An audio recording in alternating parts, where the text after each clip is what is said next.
Hello engineers, आप यहाँ तक आए हैं तो हो सकता है मुझे जानते हो सकता है आप मुझे नहीं जानते हो। तो मैं अपने बारे में थोड़ा सा ब्रीफ कर देता हूँ। मैं हूँ Sandeep Singh. I am more than 9 year experience specially in infrastructure projects. अपने कैरियर के 4-5 साल मैंने एनएचएआई, एमपीआरडीसी और डीएमआरसी कई तरह के हाईवे ब्रिज प्रोजेक्ट्स में काम किया। और पिछले 2-3 सालों से तो आप मुझे यूट्यूब पर देख रहे हो, मैं आपके लिए हाईवे ब्रिज से रिलेटेड वीडियो बनाता हूँ। अभी आप मुझे एप्लीकेशन में देख रहे हैं। अभी तक क्या होता था कि अगर आप एप्लीकेशन से कोई कोर्स परचेस करते थे तो वहां पे आपको एक साथ सभी वीडियो का एक्सेस मिल जाता था।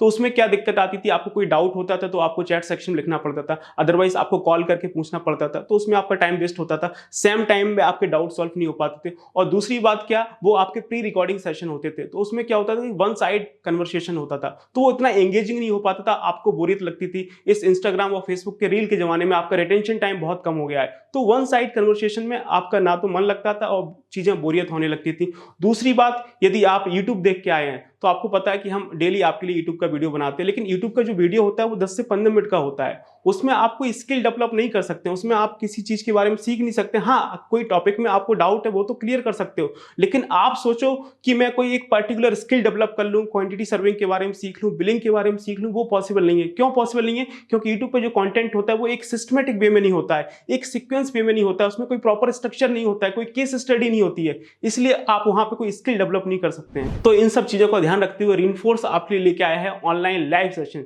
जिसमें आप मेरे साथ लाइव इंटरेक्शन कर रहे होंगे। सेम टाइम में आपके सारे डाउट सॉल्व हो रहे होंगे। और जो ये आपका लाइव सेशन है आपका 1 घंटे का है, करीबन आप 1.5 महीने तक डेली 1 घंटे तक मेरे साथ लाइव इंटरेक्शन करेंगे। आपके सेम टाइम में आपके सारे डाउट सॉल्व हो रहे होंगे। उसमें आप कोई भी क्वेश्चन पूछ सकते हैं अपने करियर के रिगार्डिंग, अपनी स्किल्स के रिगार्डिंग। और जो हम डिस्कस कर रहे हैं वो तो है ही सही। जैसा कि आपको पता है, ये रोड, हाईवे और एक्सप्रेसवे का जो स्ट्रक्चर पार्ट होता है उसको हम ब्रिज बोलते हैं। तो ये आपके ब्रिज का डेमो सेशन है। तो इस सेशन में आपको बताने वाला हूं कि इसमें हम लोग क्या कवर करने वाले हैं। तो सबसे पहले हम डिस्कस करेंगे कि ये ट्रेनिंग प्रोग्राम आपको क्यों करना चाहिए, किसको करना चाहिए और किसको नहीं करना चाहिए, वो सबसे पहले हम डिस्कस करेंगे। और दूसरा पॉइंट, आपको हमेशा कंफ्यूजन रहती है सर स्कोप किस में ज्यादा है, तो इस सेशन में हम ये भी बात करेंगे कि आने वाले समय में ब्रिज के प्रोजेक्ट्स में क्या स्कोप है और आने वाले समय में आपको क्या अपॉर्चुनिटी मिलने वाली है। तीसरा पॉइंट, हम इस पर डिस्कस करेंगे कि क्वांटिटी सर्विंग क्या होती है, क्वांटिटी सर्विंग की क्या रोल एंड रिस्पांसिबिलिटीज होती है, किसी प्रोजेक्ट का क्वांटिटी सर्विंग होता कैसे है, कंस्ट्रक्शन की बिलिंग क्या होती है, बिलिंग कैसे होती है, उसके बारे में हम डिस्कस करेंगे। और उसके बाद हम लोग अपने ट्रेनिंग मॉड्यूल के बारे में डिस्कस करेंगे कि हमारा क्या ट्रेनिंग मॉड्यूल होने वाला है, उस ट्रेनिंग मॉड्यूल में हम आपको क्या डिलीवर करने वाले हैं, किस किस प्रोजेक्ट की आपकी केस स्टडी होने वाली है, वो सारी चीजें आपको सीखने को मिलेंगी। और उसके बाद हम लोग डिस्कस करने वाले हैं कि इस ट्रेनिंग मॉड्यूल का क्या बेनिफिट होने वाला है, इसके क्या साइलेंट फीचर्स हैं, इसमें आपको क्या क्या चीजें मिलने वाली हैं। तो बस इतना ही कहना चाहूंगा कि आप इस वीडियो को पूरा देखिए, तो आपको इस ट्रेनिंग प्रोग्राम के बारे में सारी चीजें क्लियर हो जाएंगी। और हो सकता है ये एक वीडियो आपके कैरियर की सारी प्रॉब्लम का सॉल्यूशन कर दे। आप हो सकता है अभी अपने कैरियर में परेशान हो, आपको नहीं समझ आ रहा हो कि आगे क्या करना है, क्योंकि आपके कैरियर में ग्रोथ नहीं हो रही है, जॉब नहीं मिल रही है, तो ये एक वीडियो आपके जीवन में मील का पत्थर साबित होने वाला है। आपको नेक्स्ट लेवल की ग्रोथ होने वाली है। तो बस आप बने रहिए हमारे साथ और हम करते हैं अपने सेशन को स्टार्ट। तो सबसे पहले बात करते हैं अपने पहले पॉइंट के बारे में कि ये ट्रेनिंग प्रोग्राम किसके लिए होने वाला है, इसको किसे ज्वाइन करना चाहिए। तो मैं आपको बता दूं, ये ट्रेनिंग प्रोग्राम यदि आप कॉलेज में हैं, कॉलेज के 2nd ईयर में है, 3rd ईयर में है, तो ये आपके लिए बहुत इंपॉर्टेंट हो जाता है। क्यों इंपॉर्टेंट हो जाता है? क्योंकि अभी आपके पास टाइम है। आपको पता है कॉलेज में आप कितना पढ़ते हैं, एक महीने में एग्जाम होते हैं, बस उसी समय पढ़ रहे होते हैं, बाकी टाइम तो आप बेकार कर रहे होते हैं। तो ये वो टाइम है जब आप एक स्किल को सीख सकते हैं। और आपको अच्छे से पता होगा कि जब आपके पास प्रॉपर स्किल्स होती हैं, उसके साथ, उस स्किल के साथ जब आप प्लेसमेंट में बैठेंगे तो आपको एक अच्छा पैकेज मिल रहा होगा, आप एक अच्छा पैकेज फोड़ रहे होंगे। तो ये वो टाइम है जब आप अपनी स्किल्स को डेवलप कर सकते हैं। दूसरा, वो लोग हैं कि जो कॉलेज से तो पास आउट हो गए हैं लेकिन उनको जॉब नहीं मिल रही है, वो इंटरव्यू देने जाते हैं लेकिन वहां पे कुछ होता ही नहीं है, क्योंकि उनके पास वो कॉन्फिडेंस ही नहीं है जिसको आप इंटरव्यू में डिलीवर करके आए। और कॉन्फिडेंस कैसे आता है? नॉलेज से। तो यदि आप अभी जॉब की तलाश कर रहे हैं, आपको नहीं मिल रही है, तो ये सही समय है अपनी स्किल्स पर फोकस करने का। तो आप इसके बारे में सीखिए। और जब आपके पास प्रॉपर स्किल्स होंगे, जब आपके पास culvert, minor bridge, major bridge, flyover, underpass का site education, quantity surveying, bar bending schedule और उसकी बिलिंग की नॉलेज होगी, तो क्या कॉन्फिडेंस लेके जाएंगे आप इंटरव्यू में, पक्का इंटरव्यू में फोड़ के आएंगे। और इसके साथ साथ बहुत सारे इंजीनियर्स जिसको किसी तरह से जॉब मिल गया है, साइट पे काम कर रहे हैं, काम तो कर रहे हैं लेकिन उनको समझ नहीं आ रहा कि किस तरह से चीजें हो रही हैं। वहां पे बिल्कुल एकदम चीजें ब्लैंक हो जाती हैं, आपको नहीं समझ आता कि क्या काम चल रहा है। तो ये उनके लिए बेनिफिट होने वाला है। इस ट्रेनिंग प्रोग्राम में मैं आपको बड़े बड़े ब्रिजेस का केस स्टडी देने जा रहा हूं। जैसे आपने कभी रिवर के ऊपर देखा होगा, बड़े बड़े 100-100 200 मीटर के ब्रिज बनते हैं, तो इस तरह के बड़े प्रोजेक्ट्स का मैं आपको केस स्टडी दूंगा, बिल्कुल स्टार्टिंग से लेके हैंड ओवर तक आपको सारी चीजें बताऊंगा। तो आप इस कॉन्फिडेंस के साथ जब आप साइट पे जाएंगे तो अपने प्रोजेक्ट में बिल्कुल ब्लैंक फील नहीं करेंगे, अच्छे से प्रोजेक्ट को एग्जीक्यूट करवा पा रहे होंगे। और बहुत सारे इंजीनियर्स ऐसे हैं कि जो 2-3 साल से काम कर रहे हैं लेकिन उनकी ग्रोथ नहीं हो रही है, वो साइट पे सिर्फ धूल मिट्टी खा रहे हैं और जेसीबी देख रहे हैं। तो आपने कभी अपने अंदर झांक के देखा है कि क्या वजह है जिसकी वजह से आपकी ग्रोथ नहीं हो रही है?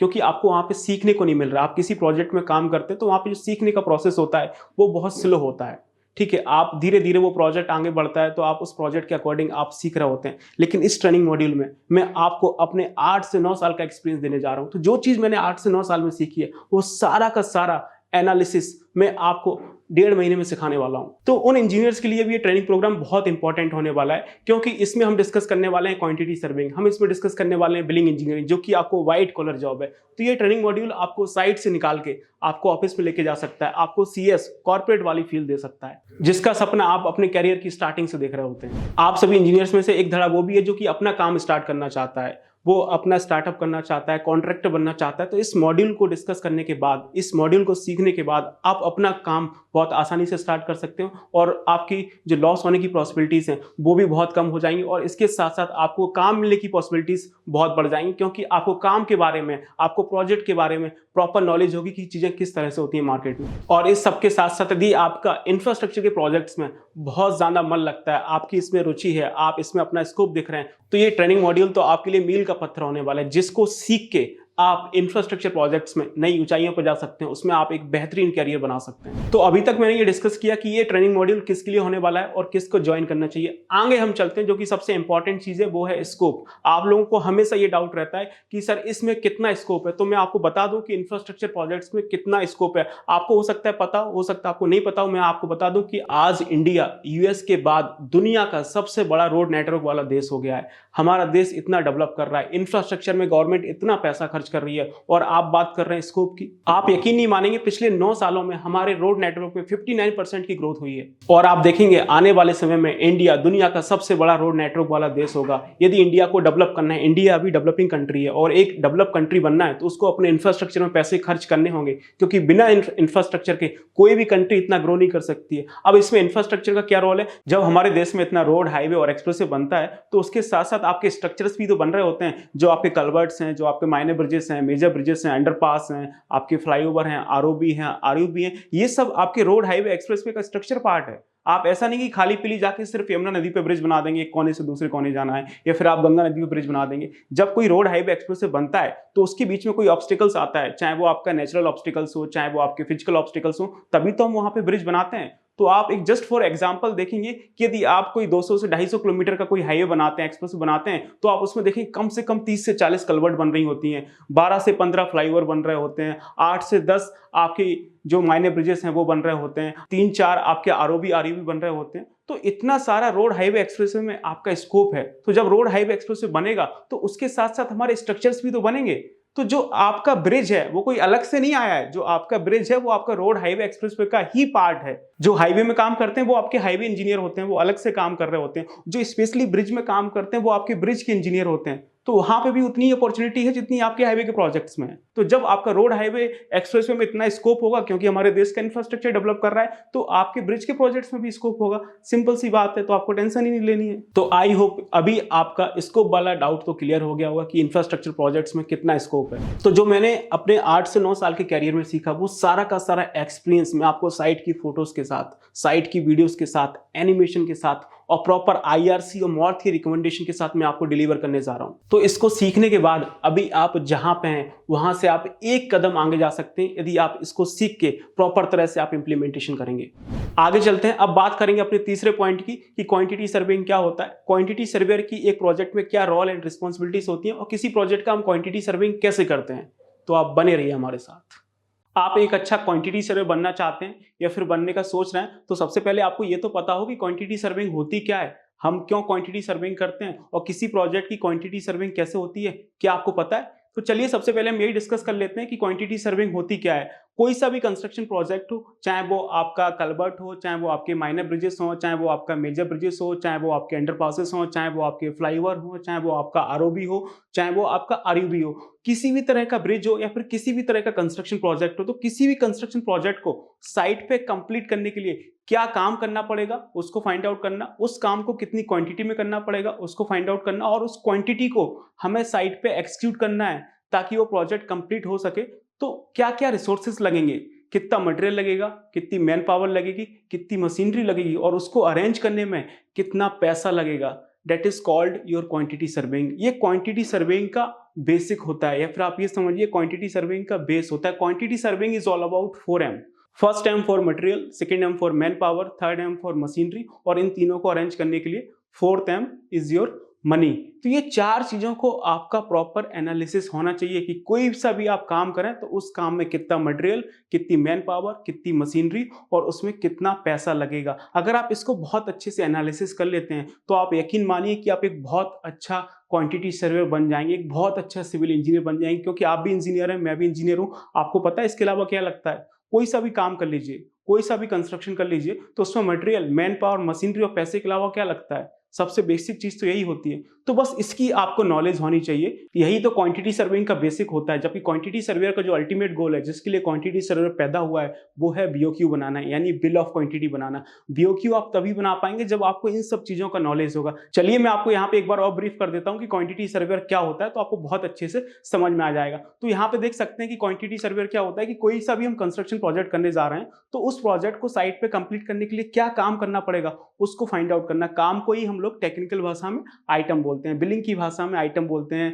क्वांटिटी सर्विंग की भाषा में, बिलिंग की भाषा में, कॉस्टिंग की भाषा में हम लोग काम को क्या बोलते हैं, आइटम बोलते हैं। तो कोई सा भी आप कंस्ट्रक्शन प्रोजेक्ट करें तो उस प्रोजेक्ट को साइट पे कंप्लीट करने के लिए क्या काम करना पड़ेगा, सबसे पहले वो फाइंड आउट करना, उस काम को कितनी क्वांटिटी में करना पड़ेगा वो फाइंड आउट करना, और उस क्वांटिटी को साइट पे एग्जीक्यूट करना है तो उसके लिए कितना मटेरियल लगेगा, कितना आपका मैन पावर लगेगा, कितनी आपकी मशीनरी लगेगी, और इन तीनों को अरेंज करने में कितना पैसा लगेगा, दैट इज मनी भाई।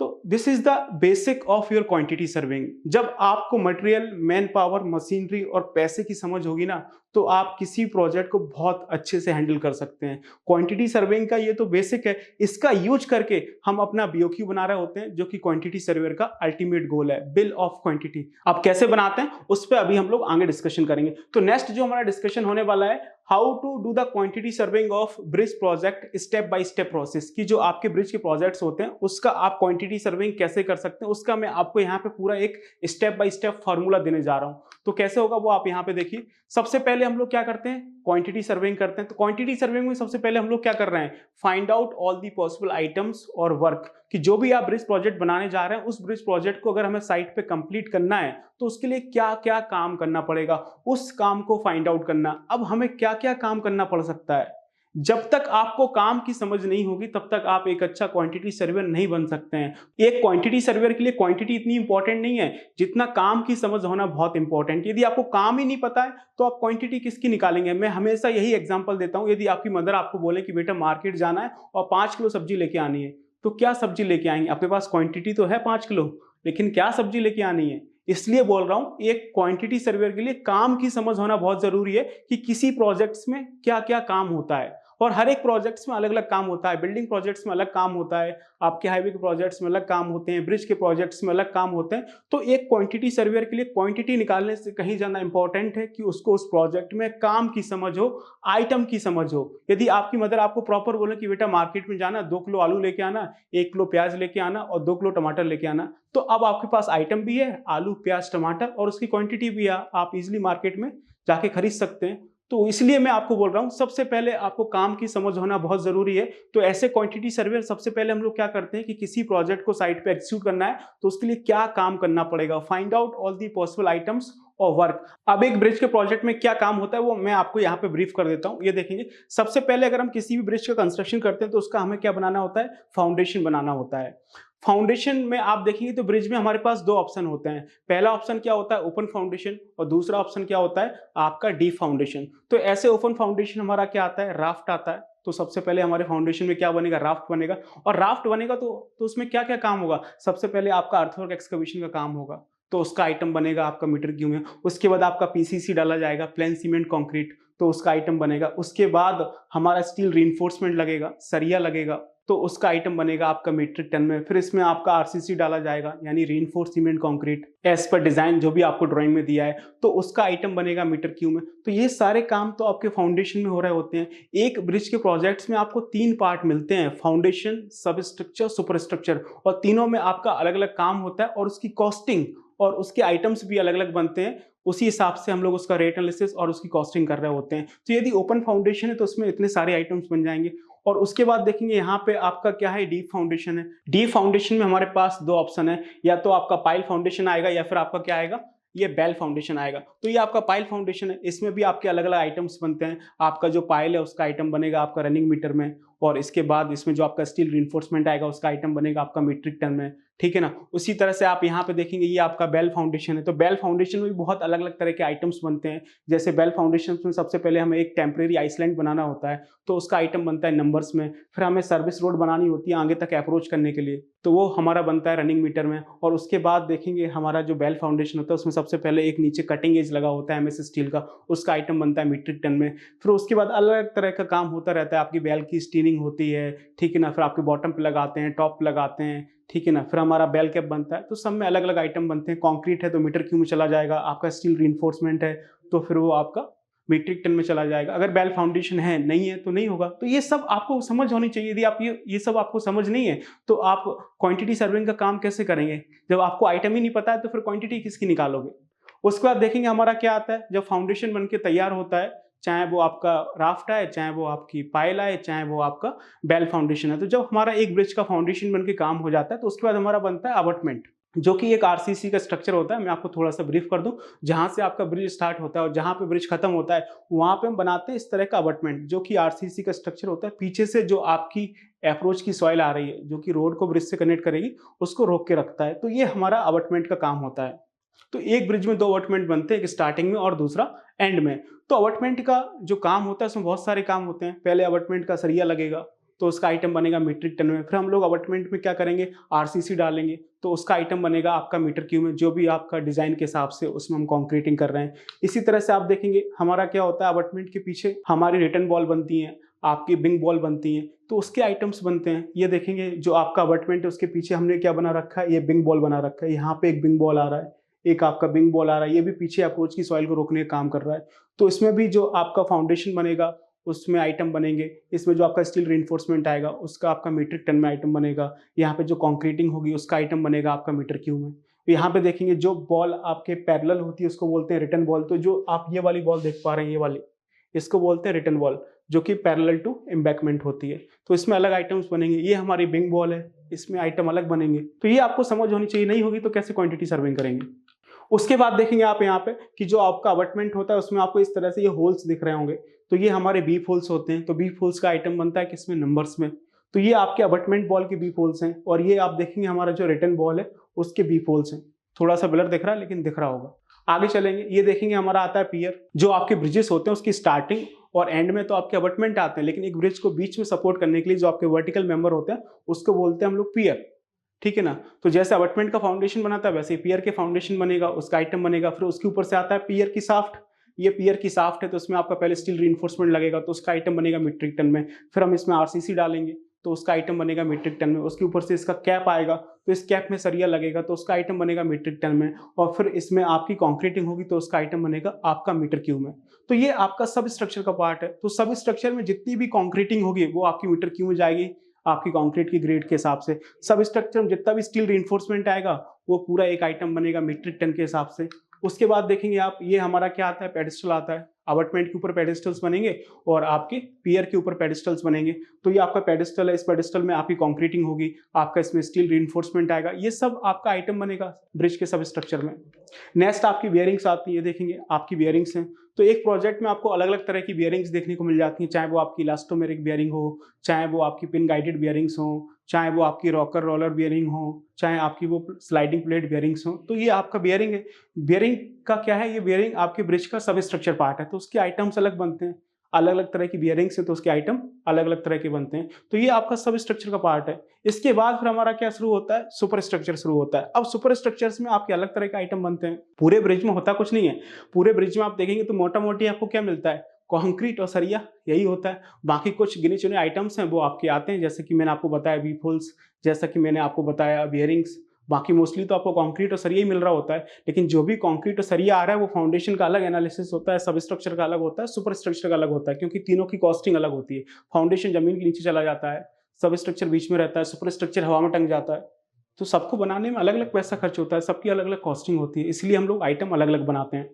तो ये देखेंगे हमारा गर्डर आ रहा है, ऊपर आप देखेंगे जैसे बिल्डिंग में बीम होती है, सेम उसी तरह से हमारे ब्रिज में गर्डर होते हैं, जो कि एक हॉरिजॉन्टल मेंबर होता है जिसको हम लोग आपकी बियरिंग के ऊपर रेस्ट कराते हैं। तो ये आपका क्या है, आरसीसी का आई बीम गर्डर है।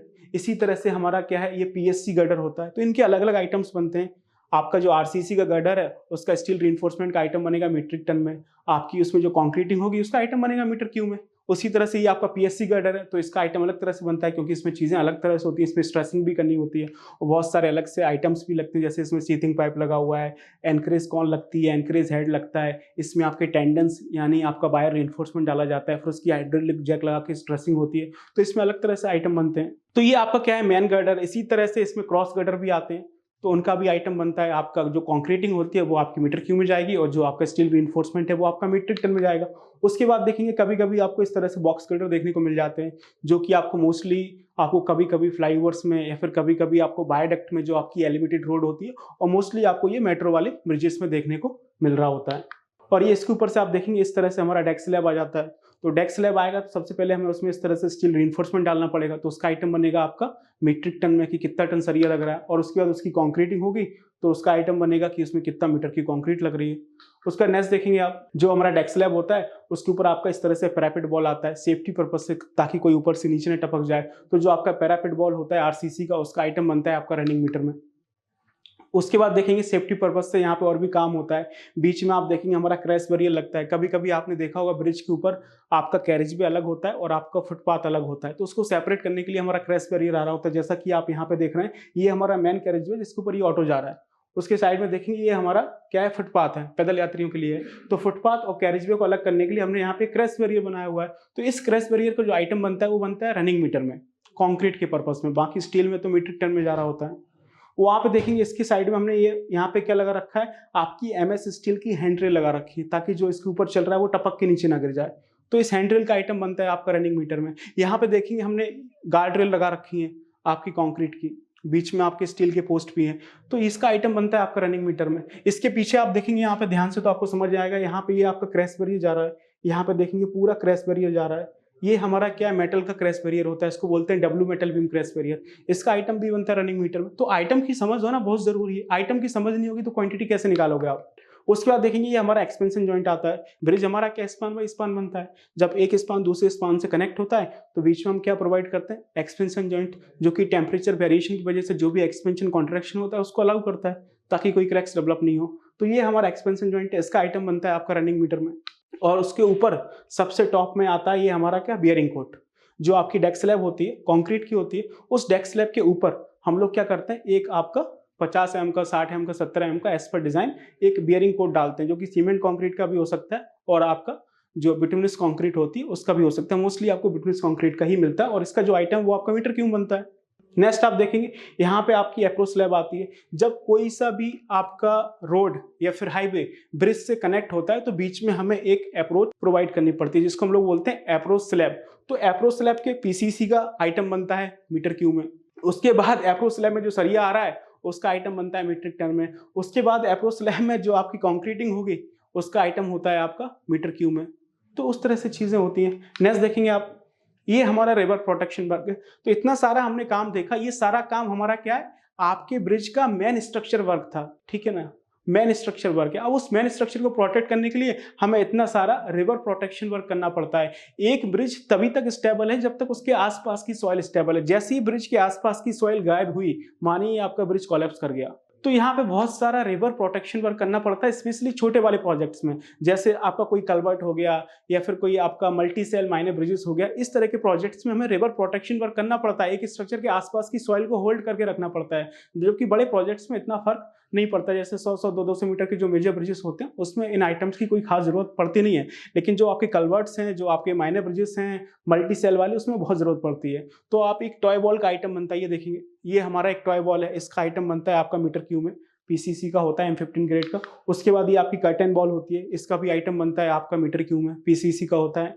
M15 ग्रेड का। उसके बाद देखेंगे हमारा फ्लोर एप्रॉन आता है, तो इसका भी आइटम बनता है आपका मीटर क्यूब में। इसके बाद ये आपका फ्लेक्सिबल एप्रॉन आता है, इसका भी आइटम बनता है आपका मीटर क्यूब में। इसके बाद देखेंगे हमारी स्टोन पिचिंग होती है, इस स्टोन पिचिंग के नीचे आपका एक फिल्टर मीडिया आता है, तो उसका आइटम बनता है मीटर क्यूब में, और इसके ऊपर जो स्टोन पिचिंग हो रही है इसका भी आइटम बनता है आपका मीटर क्यूब में। तो ये सारे आइटम्स जो कि आपको एक ब्रिज के प्रोजेक्ट्स में देखने को मिलते हैं। यदि आपको इन आइटम्स की समझ नहीं है तो आप क्वांटिटी सर्विंग कैसे करेंगे? क्वांटिटी सर्विंग में क्वांटिटी तो निकालनी है, लेकिन पता ही नहीं है किसकी निकालनी है। तो ये वो आइटम्स हैं जो आपको एक ब्रिज के प्रोजेक्ट्स में देखने को मिल सकते हैं। मैंने सिर्फ आपको एक ओवरव्यू दिया है, बाकी इन सभी आइटम्स को हम लोग अपने ट्रेनिंग सेशंस में बहुत डिटेल में डिस्कस करने वाले हैं IRC और मॉर्थ के रेफरेंस के साथ में, क्योंकि जो भी आपका BOQ बनता है, बिल ऑफ क्वांटिटी बनता है किसी प्रोजेक्ट का, वो आपके मॉर्थ यानी ministry of road and transport highway के रेफरेंस के बिहाफ पे बनता है। तो हम लोग देख रहे होते हैं कि किसी भी ब्रिज के प्रोजेक्ट्स में, चाहे वो आपका सब स्ट्रक्चर हो, चाहे वो आपका सुपर स्ट्रक्चर हो, चाहे वो आपका फाउंडेशन हो, तो उसमें एज पर मॉर्थ कौन कौन से आइटम बन सकते हैं, वो सारी पॉसिबिलिटीज मैं आपको इस ट्रेनिंग प्रोग्राम में बताने वाला हूं। तो यहाँ पे अभी तक हमने क्या देखा क्वांटिटी सर्विंग में, कि एक प्रोजेक्ट में किसी भी काम की जितनी भी पॉसिबिलिटीज हो सकती है वो सभी पॉसिबिलिटीज को हमने फाइंड आउट किया। अब उसकी हमें निकालनी है क्या? क्वांटिटी। तो क्वांटिटी हम लोग कैसे निकालते हैं? ड्राइंग के थ्रू। कोई भी प्रोजेक्ट बनता है तो सबसे पहले इसकी ड्राइंग्स बनती हैं, वो सारी ड्राइंग्स क्वांटिटी सर्वेयर के पास आती हैं PDF के फॉर्म में या फिर ऑटोकैड के फॉर्म में। उन सभी ड्राइंग्स को हमारा जो क्वांटिटी सर्वेयर है वो एनालिसिस करता है, और एनालिसिस करने के बाद उसमें से वो क्वांटिटी निकालता है कि किस काम को कितनी क्वांटिटी में करना है। अभी हमने इतना सारा काम देखा, ठीक है, तो इसमें से क्या क्या काम होगा वो कैसे पता चलेगा? हमें कोई सपना तो हो नहीं रहा है, ऐसा नहीं है सारा काम हो जाएगा। किसी प्रोजेक्ट में क्या काम होना है वो उस प्रोजेक्ट की ड्राइंग बताएगी। तो एक क्वांटिटी सर्वे का काम है उस ड्राइंग को पढ़ना, उसको समझना, उसको एनालिसिस करना, और उसमें से निकालना कि इस प्रोजेक्ट में क्या क्या काम होने वाला है, तो उस काम की क्वांटिटी निकालनी है। तो वो कैसे होता है? ड्राइंग के थ्रू। तो इस तरह की आपकी ड्राइंग्स होती हैं। तो एक क्वांटिटी सर्वेयर को ड्राइंग की समझ होनी चाहिए कि ड्राइंग को कैसे पढ़ना है, कैसे समझना है, तभी तो आप उसमें से क्वांटिटी निकाल पाओगे, नहीं तो नहीं निकाल पाओगे। तो ब्रिज के प्रोजेक्ट्स में जितनी भी ड्राइंग्स होती हैं सबको हम एनालिसिस करते हैं। एक सिविल इंजीनियर के लिए सबसे ज्यादा जरूरी है वो है ड्राइंग रीडिंग। यदि आपको ड्राइंग रीडिंग नहीं आती है तो आप यकीन मानिए इस इंडस्ट्री में आप कुछ नहीं कर सकते हैं। यदि आपने ड्राइंग रीडिंग अच्छे से सीख लिया तो आप मानिए कि आपने आधी जंग फतेह कर ली। ड्राइंग रीडिंग अच्छे से आता है, आप साइट पे एग्जीक्यूशन करवा लेंगे, आप क्वालिटी भी चेक कर सकते हैं, आप क्वांटिटी सर्विंग का भी काम कर सकते हैं, आप बिलिंग का भी काम कर सकते हैं। तो हम लोग क्या करेंगे? ड्राइंग को पढ़ेंगे। तो एक क्वांटिटी सर्वेयर के पास ड्राइंग्स आती हैं, वो क्वांटिटी सर्वेयर ड्राइंग को पढ़ता है, एनालिसिस करता है, और उसमें से देखता है कि इस प्रोजेक्ट में क्या क्या आइटम बनने वाले हैं एज पर मॉर्थ या फिर as per schedule of rate of any state government. तो इस तरह से ड्राइंग्स होती हैं। देखेंगे हमारे पास एक ये मेजर ब्रिज है, मैं आपको यहाँ पे ब्रीफ कर देता हूँ। ये आपके ब्रिज का क्या है, एलिवेशन दे रखा है, ये ब्रिज का आपको यहाँ पे प्लान दे रखा है, यहाँ पे आप देखेंगे अबटमेंट का क्रॉस सेक्शन दे रखा है, ये आपको पियर का क्रॉस सेक्शन दे रखा है, यहाँ पे आपको अबटमेंट का आपको दूसरा सेक्शन दे रखा है, उसके रीइंफोर्समेंट का डिटेल दे रखा है, यहाँ पे आपको पियर का रीइंफोर्समेंट का डिटेल दे रखा है, यहाँ पे आपको गर्डर का डिटेल दे रखा है, डेक स्लैब का डिटेल दे रखा है, यहाँ पे आपको डेक स्लैब के बार बेंडिंग शेड्यूल का डिटेल दे रखा है कि डेक स्लैब में कैसे स्टील रीइंफोर्समेंट फिक्स होगा। हो सकता है आपको यहाँ पे दिखाई नहीं दे रहा हो क्योंकि ये पैनल है तो इसमें थोड़ी सी क्वालिटी उस तरह की रहती है, लेकिन हम लोग जब एप्लीकेशन के थ्रू सेशन करेंगे तब आपके साथ ये पूरी की पूरी स्क्रीन शेयर की जाएगी जो कि लाइव होगी, वो आपको एकदम क्वालिटी में दिखेगी। तो आपको एक एक चीज आपको स्क्रीन पे क्लियर दिख रही होगी। उसके बाद देखेंगे आपको ये गटर का डिटेल दे रखा है, ये आपका RCC का IBM गटर है, इसी तरह से आपके PSC के गटर आते हैं। उसके बाद देखेंगे आपको क्रॉस गटर का यहाँ पे स्टील रीइंफोर्समेंट का बाकी डिटेल दे रखा है। तो इस तरह से आपकी ड्राइंग्स होती है एक ब्रिज के प्रोजेक्ट्स में। इन ड्राइंग्स को आपको पढ़ना है, समझना है, एनालिसिस करना है, और उसमें से क्या फाइंड आउट करना है? आपको क्वांटिटी। तो क्वांटिटी फाइंड आउट करके हम लोग एक सीट बनाते हैं, उसको बोलते हैं मेजरमेंट सीट। तो ये हमारा मेजरमेंट सीट बनेगा, और इस मेजरमेंट सीट से हम क्या निकाल लेंगे? क्वांटिटी। एक ब्रिज के प्रोजेक्ट को साइट पे एग्जीक्यूट करने के लिए, साइट पे कंप्लीट करने के लिए क्या क्या काम करना पड़ता है, उन सभी काम को एक क्वांटिटी सर्वे ड्राइंग से पढ़ के, ड्राइंग से एनालिसिस करके इस तरह से मेजरमेंट सीट बनाता है। तो उन सभी आइटम्स को हम इस मेजरमेंट शीट में मेंशन करते हैं कि किस आइटम को कितनी क्वांटिटी में परफॉर्म करना है। तो यहाँ पे आप ध्यान से देखेंगे, आपको समझ में आएगा, ये हमारा एक स्टैंडर्ड मेजरमेंट शीट है जिसका काम ही सिर्फ यही होता है कि इसमें हम आइटम की क्वांटिटी निकालते हैं कि किस काम को कितनी क्वांटिटी में परफॉर्म करना है। तो यहाँ पे आपका मॉर्थ का रेफरेंस आ जाता है कि एज पर मॉर्थ रेफरेंस किस आइटम का क्या क्लॉज नंबर है। तो सबसे पहले देखेंगे ये हमारा अर्थवर्क है। अर्थवर्क एक्सकवेशन हमने किया, अबटमेंट फाउंडेशन के लिए किया है, पियर फाउंडेशन के लिए किया है। तो इस प्रोजेक्ट में कितना अर्थवर्क एक्सकवेशन होना है आपका 1234 मीटर की। उसके बाद हमारा पीसीसी होना है, प्लेन सीमेंट कंक्रीट। आपके अबटमेंट के फाउंडेशन में, पियर के फाउंडेशन में वो कितनी होनी है आपकी 42 मीटर की। उसके बाद आप देखेंगे आपका आरसीसी होना है M35 ग्रेड का अबटमेंट फाउंडेशन, वो कितना होना है 65 मीटर क्यूब। उसके बाद आप देखेंगे पियर फाउंडेशन में आपकी आरसीसी होनी है, वो कितनी होनी है 369 मीटर क्यूब। तो यहाँ पे हमने सभी आइटम्स मेंशन किए हैं और ड्राइंग से देख के कि उस आइटम का क्या लेंथ है, क्या ब्रेथ है, क्या डेप्थ है, और फॉर्मूला लगा के हमने क्वांटिटी निकाल ली है। तो ये काम है हमारा क्या, मेजरमेंट सीट का, जिसमें हम लोग उस प्रोजेक्ट के सभी आइटम्स को मेंशन कर रहे हैं और उसकी क्वांटिटी को निकाल रहे हैं कि किस काम को कितनी क्वांटिटी में हमें साइट पे एग्जीक्यूट करना है। तो अब आप देखेंगे ये मेजरमेंट सीट से हमारा क्या निकल आया, क्वांटिटी निकला है। तो ये होता है क्वांटिटी सर्विंग का काम। सबसे पहले सभी आइटम्स को फाइंड आउट करना जो कि उस प्रोजेक्ट को साइट पे एग्जीक्यूट करने के लिए जरूरी है। वो आइटम्स कैसे निकलेंगे उसके लिए हमें ड्राइंग पढ़नी होती है। ड्राइंग पढ़ने के बाद हम मेजरमेंट शीट निकालते हैं और उस मेजरमेंट शीट में सभी आइटम्स की क्वांटिटी निकाल लेते हैं। तो क्वांटिटी सर्विंग करने से हमें क्या पता चला, क्वांटिटी। अब आगे हम क्या करने वाले हैं, आगे हम लोग करने वाले हैं रेट एनालिसिस। ये देखेंगे अब आगे की जो प्रोसेस है वो है कॉस्टिंग का पार्ट। तो हम क्या करेंगे, रेट एनालिसिस। रेट एनालिसिस किसका करेंगे, जो भी आइटम्स हमारे बने हैं उन सभी आइटम्स का हमें क्या करना होता है, रेट एनालिसिस करना होता है। रेट एनालिसिस क्या होता है, just a process to find out the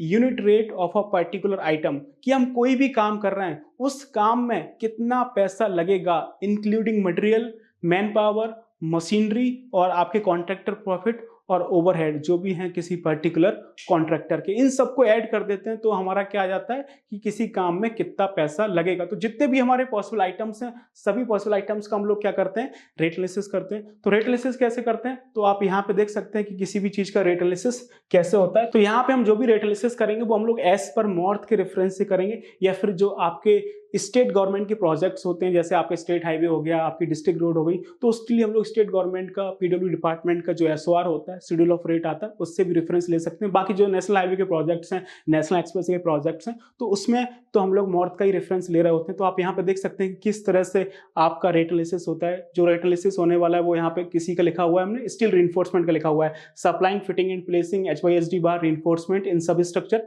complete as per drawing and technical specifications. तो यहाँ पे जो रेट एनालिसिस है वो किसका है, आपका स्टील रीइंफोर्समेंट का है, वो भी किसके लिए, सब स्ट्रक्चर के लिए। सब स्ट्रक्चर में क्या आ जाएगा, अबटमेंट की साफ्ट आ जाएगी, पियर की साफ्ट आ जाएगी, अबटमेंट का कैप आ जाएगा, पियर का कैप आ जाएगा, आपके पेडिस्टल्स आ जाएंगे, आपकी रिटर्न बॉल आ जाएगी, आपकी विंग बॉल आ जाएगी, ये सब स्ट्रक्चर में आएगा। तो उसमें जो भी रीइंफोर्समेंट लगेगा तो उसका हमें रेट एनालिसिस करना पड़ेगा, उसमें कितना मटेरियल लगेगा, कितनी लेबर लगेगी, उसमें कितना ओवरहेड रखना है, कितना कॉन्ट्रैक्टर प्रॉफिट रखना है, तब जाके आपका रेट फॉर पर मीट्रिक टन निकल के आएगा। तो ये पूरा प्रोसेस होता है, इसको हम लोग हर एक आइटम के लिए डिटेल में सीखेंगे और ये सारी चीजें आपको नोट्स में प्रोवाइड भी की जाएंगी। तो जब आप ये पूरा रेट एनालिसिस करते हो, और रेट एनालिसिस में जैसा कि मैंने आपको बताया था कि हम लोग रेफरेंस किसका ले रहे हैं, एसओआर का, मॉर्थ का, या फिर मार्केट में जो भी रेट चल रहा है हम उसका भी रेफरेंस ले सकते हैं। तो वहां से हमारा क्या निकल आएगा, रेट निकल आएगा। और जब रेट निकल के आएगा तो हम लोग क्या करेंगे, अपना बीओक्यू बनाएंगे, यानी बिल ऑफ क्वांटिटी बनाएंगे। तो बीओक्यू कैसे बनेगा, जो क्वांटिटी सर्विंग से क्वांटिटी निकल के आई है और जो रेट एनालिसिस से रेट निकल के आया है, इन दोनों को जब हम असेंबल कर देंगे तो हमारा क्या बन जाएगा, बीओक्यू, जिसको हम लोग क्या बोलते हैं, बिल ऑफ क्वांटिटी। अब ये बीओक्यू होता क्या है, मैं आपको समझा दूं। बीओक्यू आपका एक बहुत ही इंपॉर्टेंट डॉक्यूमेंट होता है जिसमें सारा काम एक प्रॉपर सीक्वेंस में लिखा होता है, यानी सारे आइटम एक प्रॉपर सीक्वेंस में लिखे होते हैं कि जो आपका क्लाइंट है वो कॉन्ट्रैक्टर से साइट पे क्या काम कराना चाहता है, उस काम का क्या स्पेसिफिकेशन है, उस काम की क्या क्वांटिटी है, उस काम का क्या रेट है, वो सारी चीजें आपको बीओक्यू में मिल जाएंगी। तो ये देखेंगे बीओक्यू का फॉर्मेट कुछ इस तरह का होता है, ये हमारा बीओक्यू का फॉर्मेट है। तो यहाँ पे आप देखेंगे सबसे पहले आपको क्या आता है, सीरियल नंबर आता है, और यहाँ पे आपका मॉर्थ का क्लॉज नंबर है जो कि हर एक आइटम के लिए स्टैंडर्ड होता है। तो ये आपका आइटम डिस्क्रिप्शन है एज पर मॉर्थ। यहाँ पे आपकी आइटम की यूनिट आती है, यहाँ पे आइटम की क्वांटिटी है, यहाँ पे आइटम का रेट आएगा एज पर रेट एनालिसिस, और यहाँ पे क्या आएगा, आपका अमाउंट आएगा। तो ये आपका एक स्टैंडर्ड फॉर्मेट होता है आपका बीओक्यू का, बिल ऑफ क्वांटिटी का, जो कि एज पर मॉर्थ बनाया जाता है आपके ब्रिज के प्रोजेक्ट्स में। जब भी किसी गवर्नमेंट को टेंडर रिलीज करना होता है तो इसी तरह का बीओक्यू रिलीज करती है वो सभी कॉन्ट्रैक्टर्स के लिए, जिसमें सभी कॉन्ट्रैक्टर्स आपके बिड कर रहे होते हैं। तो ये बीओक्यू हमें बनाना होता है। अब ये बीओक्यू कैसे बनता है, मैंने आपको बताया था कि जो आपका क्वांटिटी सर्वर होता है पहले वो ड्राइंग का एनालिसिस करता है और देखता है कि इस प्रोजेक्ट में क्या क्या पॉसिबल आइटम हो सकते हैं, क्या क्या पॉसिबल काम हो सकता है। तो वो सारा काम आपको यहाँ पे मिल जाएगा और उस काम का ये मेजरमेंट लिखा हुआ है। और हमने क्वांटिटी सर्विंग की थी तो उस क्वांटिटी सर्विंग से हमें क्या मिल गई, क्वांटिटी। और जब हम रेट एनालिसिस करेंगे तो हमें रेट मिल जाएगा। जब क्वांटिटी और रेट को मल्टीप्लाई करेंगे तो आपका अमाउंट आ जाएगा। और इन सभी आइटम के जब हम अमाउंट को ऐड कर देंगे तो यहाँ पे टोटल कॉस्ट ऑफ प्रोजेक्ट आ जाएगी। तो इस तरह से आपका एक प्रोजेक्ट का पूरा बीओक्यू बन के तैयार होता है। बीओक्यू जब बन के तैयार होगा तो वहां से हमें क्या मिलेगा, आपका एस्टिमेटेड अमाउंट। बिना बीओक्यू के आप किसी प्रोजेक्ट का एस्टिमेटेड अमाउंट नहीं निकाल सकते हैं। एस्टिमेटेड अमाउंट यानी अनुमानित धनराशि कि इस प्रोजेक्ट को बनाने में कितना पैसा लगेगा, that is your estimated amount. ये पूरा अमाउंट कैसे निकला, क्वांटिटी सर्विंग से हमने क्वांटिटी किया, रेट एनालिसिस हमने यहाँ पर रेट किया, इन दोनों को असेंबल किया, हमने बीओक्यू बनाया, तब जाके हमारा ये एस्टिमेटेड अमाउंट निकल के आया है। एस्टिमेटेड अमाउंट मीन्स कि जो प्रोजेक्ट हम करने जा रहे हैं उस प्रोजेक्ट में कितना पैसा लगेगा, that is your estimated amount. और ये क्या है, आपकी अनुमानित धनराशि है। इतना लगेगा कि नहीं लगेगा वो तो प्रोजेक्ट के एग्जीक्यूशन होने के बाद और बिलिंग होने के बाद हमें समझ आएगा। तो हम लोग क्वांटिटी सर्विंग में क्या कर रहे हैं, in uh quantity surveying we are just forecasting the cost of project before starting the construction project or even before releasing the tender कि किसी प्रोजेक्ट में कितना पैसा लगेगा। आसान भाषा में समझें कि कोई सा भी कंस्ट्रक्शन प्रोजेक्ट कंप्लीट करना है तो उसको कंप्लीट करने में कितना पैसा लगेगा, वो होता है हमारा एस्टिमेटेड अमाउंट। और ये अनुमानित धनराशि है। जब प्रोजेक्ट आपका साइट पर स्टार्ट होगा उसके बाद आपकी बिलिंग की प्रोसेस होगी और बिलिंग की प्रोसेस होने के बाद आपके बिल बनेंगे, तो जब पूरा प्रोजेक्ट खत्म होगा तब तो हमें पता चलेगा कि इसमें कितना पैसा लगेगा। तो ये हमारा बीओक्यू होता है। आई होप आपको समझ में आया हो कि किसी प्रोजेक्ट का बीओक्यू कैसे बनाया जाता है। ये बहुत ही इंपॉर्टेंट होता है। इस बीओक्यू के बिना कोई भी गवर्नमेंट, कोई भी क्लाइंट आपका टेंडर रिलीज नहीं कर सकती। तो आप समझ सकते हैं कि एक क्वांटिटी सर्वे के लिए बीओक्यू का कितना इंपॉर्टेंस है। तो इसी बीओक्यू को हम लोग अपने ट्रेनिंग प्रोग्राम में बहुत ही डिटेल में सीखने वाले हैं, जो कि एक प्रोफेशनल क्वांटिटी सर्वेयर का अल्टीमेट गोल होता है। यदि आपको बीओक्यू नहीं बनाना आ रहा है तो you are not a professional quantity surveyor, आप सिर्फ क्वांटिटी टेक ऑफ कर रहे हैं।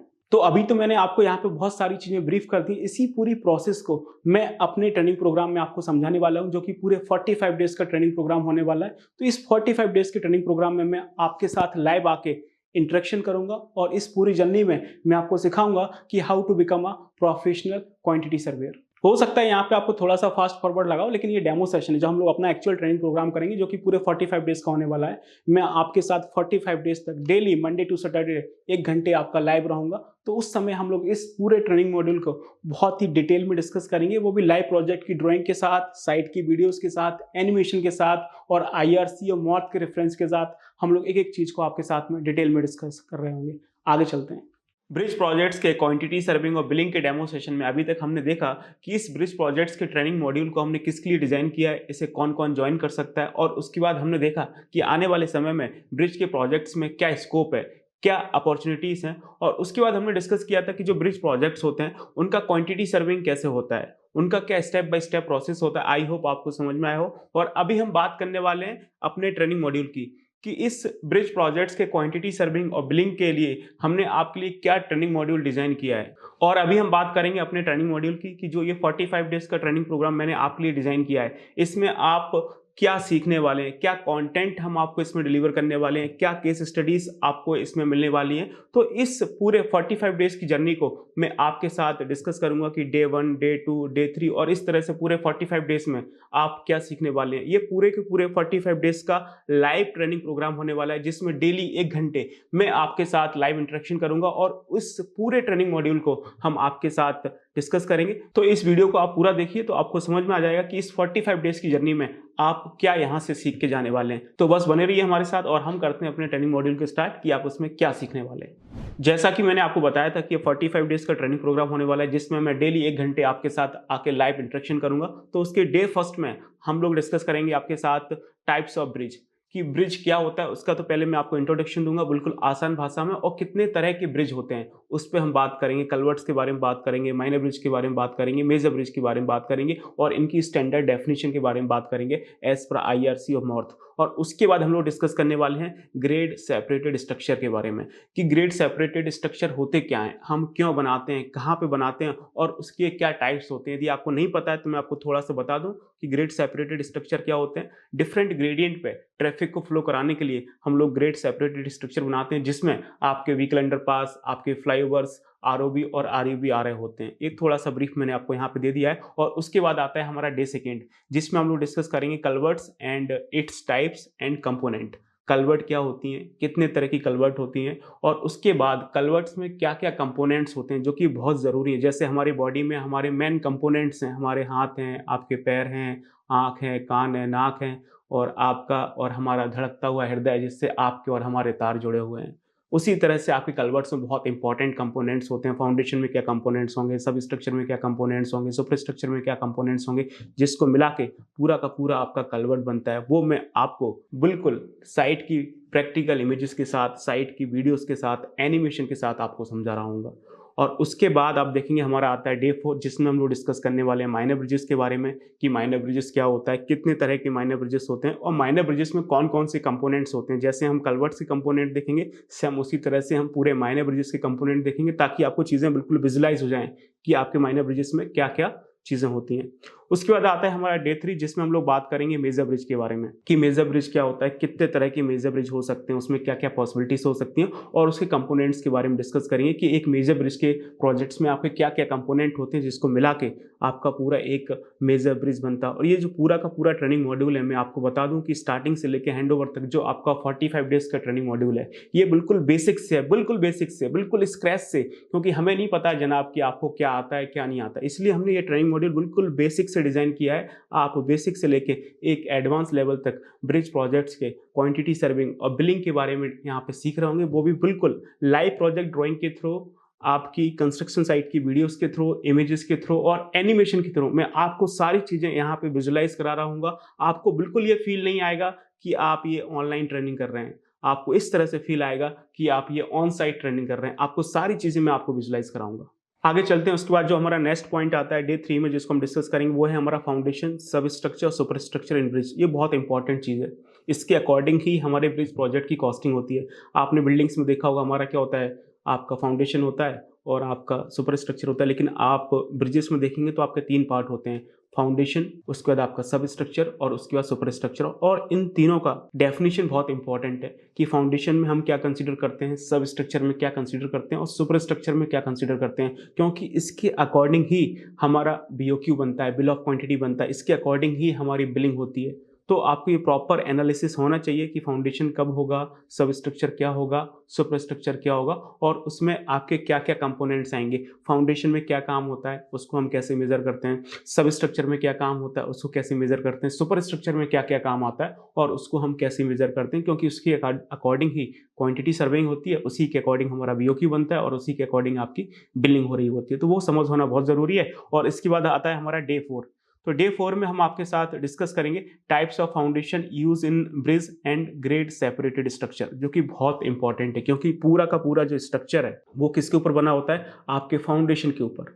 तो फाउंडेशन का डिस्कशन होना बहुत ज़रूरी है। तो एक ब्रिज के प्रोजेक्ट्स में जो भी पॉसिबिलिटीज़ होती हैं वो सभी फाउंडेशन हम यहाँ पे डिस्कस करेंगे। वैसे मोटा मोटी मैं आपको यहाँ पे ब्रीफ कर दूँ तो ब्रिज के प्रोजेक्ट्स में आपको 2 फाउंडेशन मिलेंगे, एक आपका ओपन फाउंडेशन होता है, दूसरा आपका डीप फाउंडेशन होता है। तो ओपन फाउंडेशन में हम लोग राफ्ट देख रहे होते हैं, जो कि आपको हर एक कलवर्ट्स या फिर वो आपके मल्टी सेल माइनर ब्रिजेस होते हैं वहाँ पे देखने को मिलती है। और जो आपके डीप फाउंडेशन होते हैं उसमें आपका पाइल फाउंडेशन और आपके बेल फाउंडेशन आ रहे होते हैं। तो इन सब को हम लोग अपने डे 4 में इस ट्रेनिंग मॉड्यूल में बिल्कुल साइट की वीडियोस के साथ, प्रैक्टिकल एक्सपोजर के साथ और एनिमेशन के साथ सीख रहे होंगे। नेक्स्ट आप देखेंगे तो डे 4 में हमारा जो नेक्स्ट प्रोसेस है वो है आपका step by step standard process for the construction of bridge.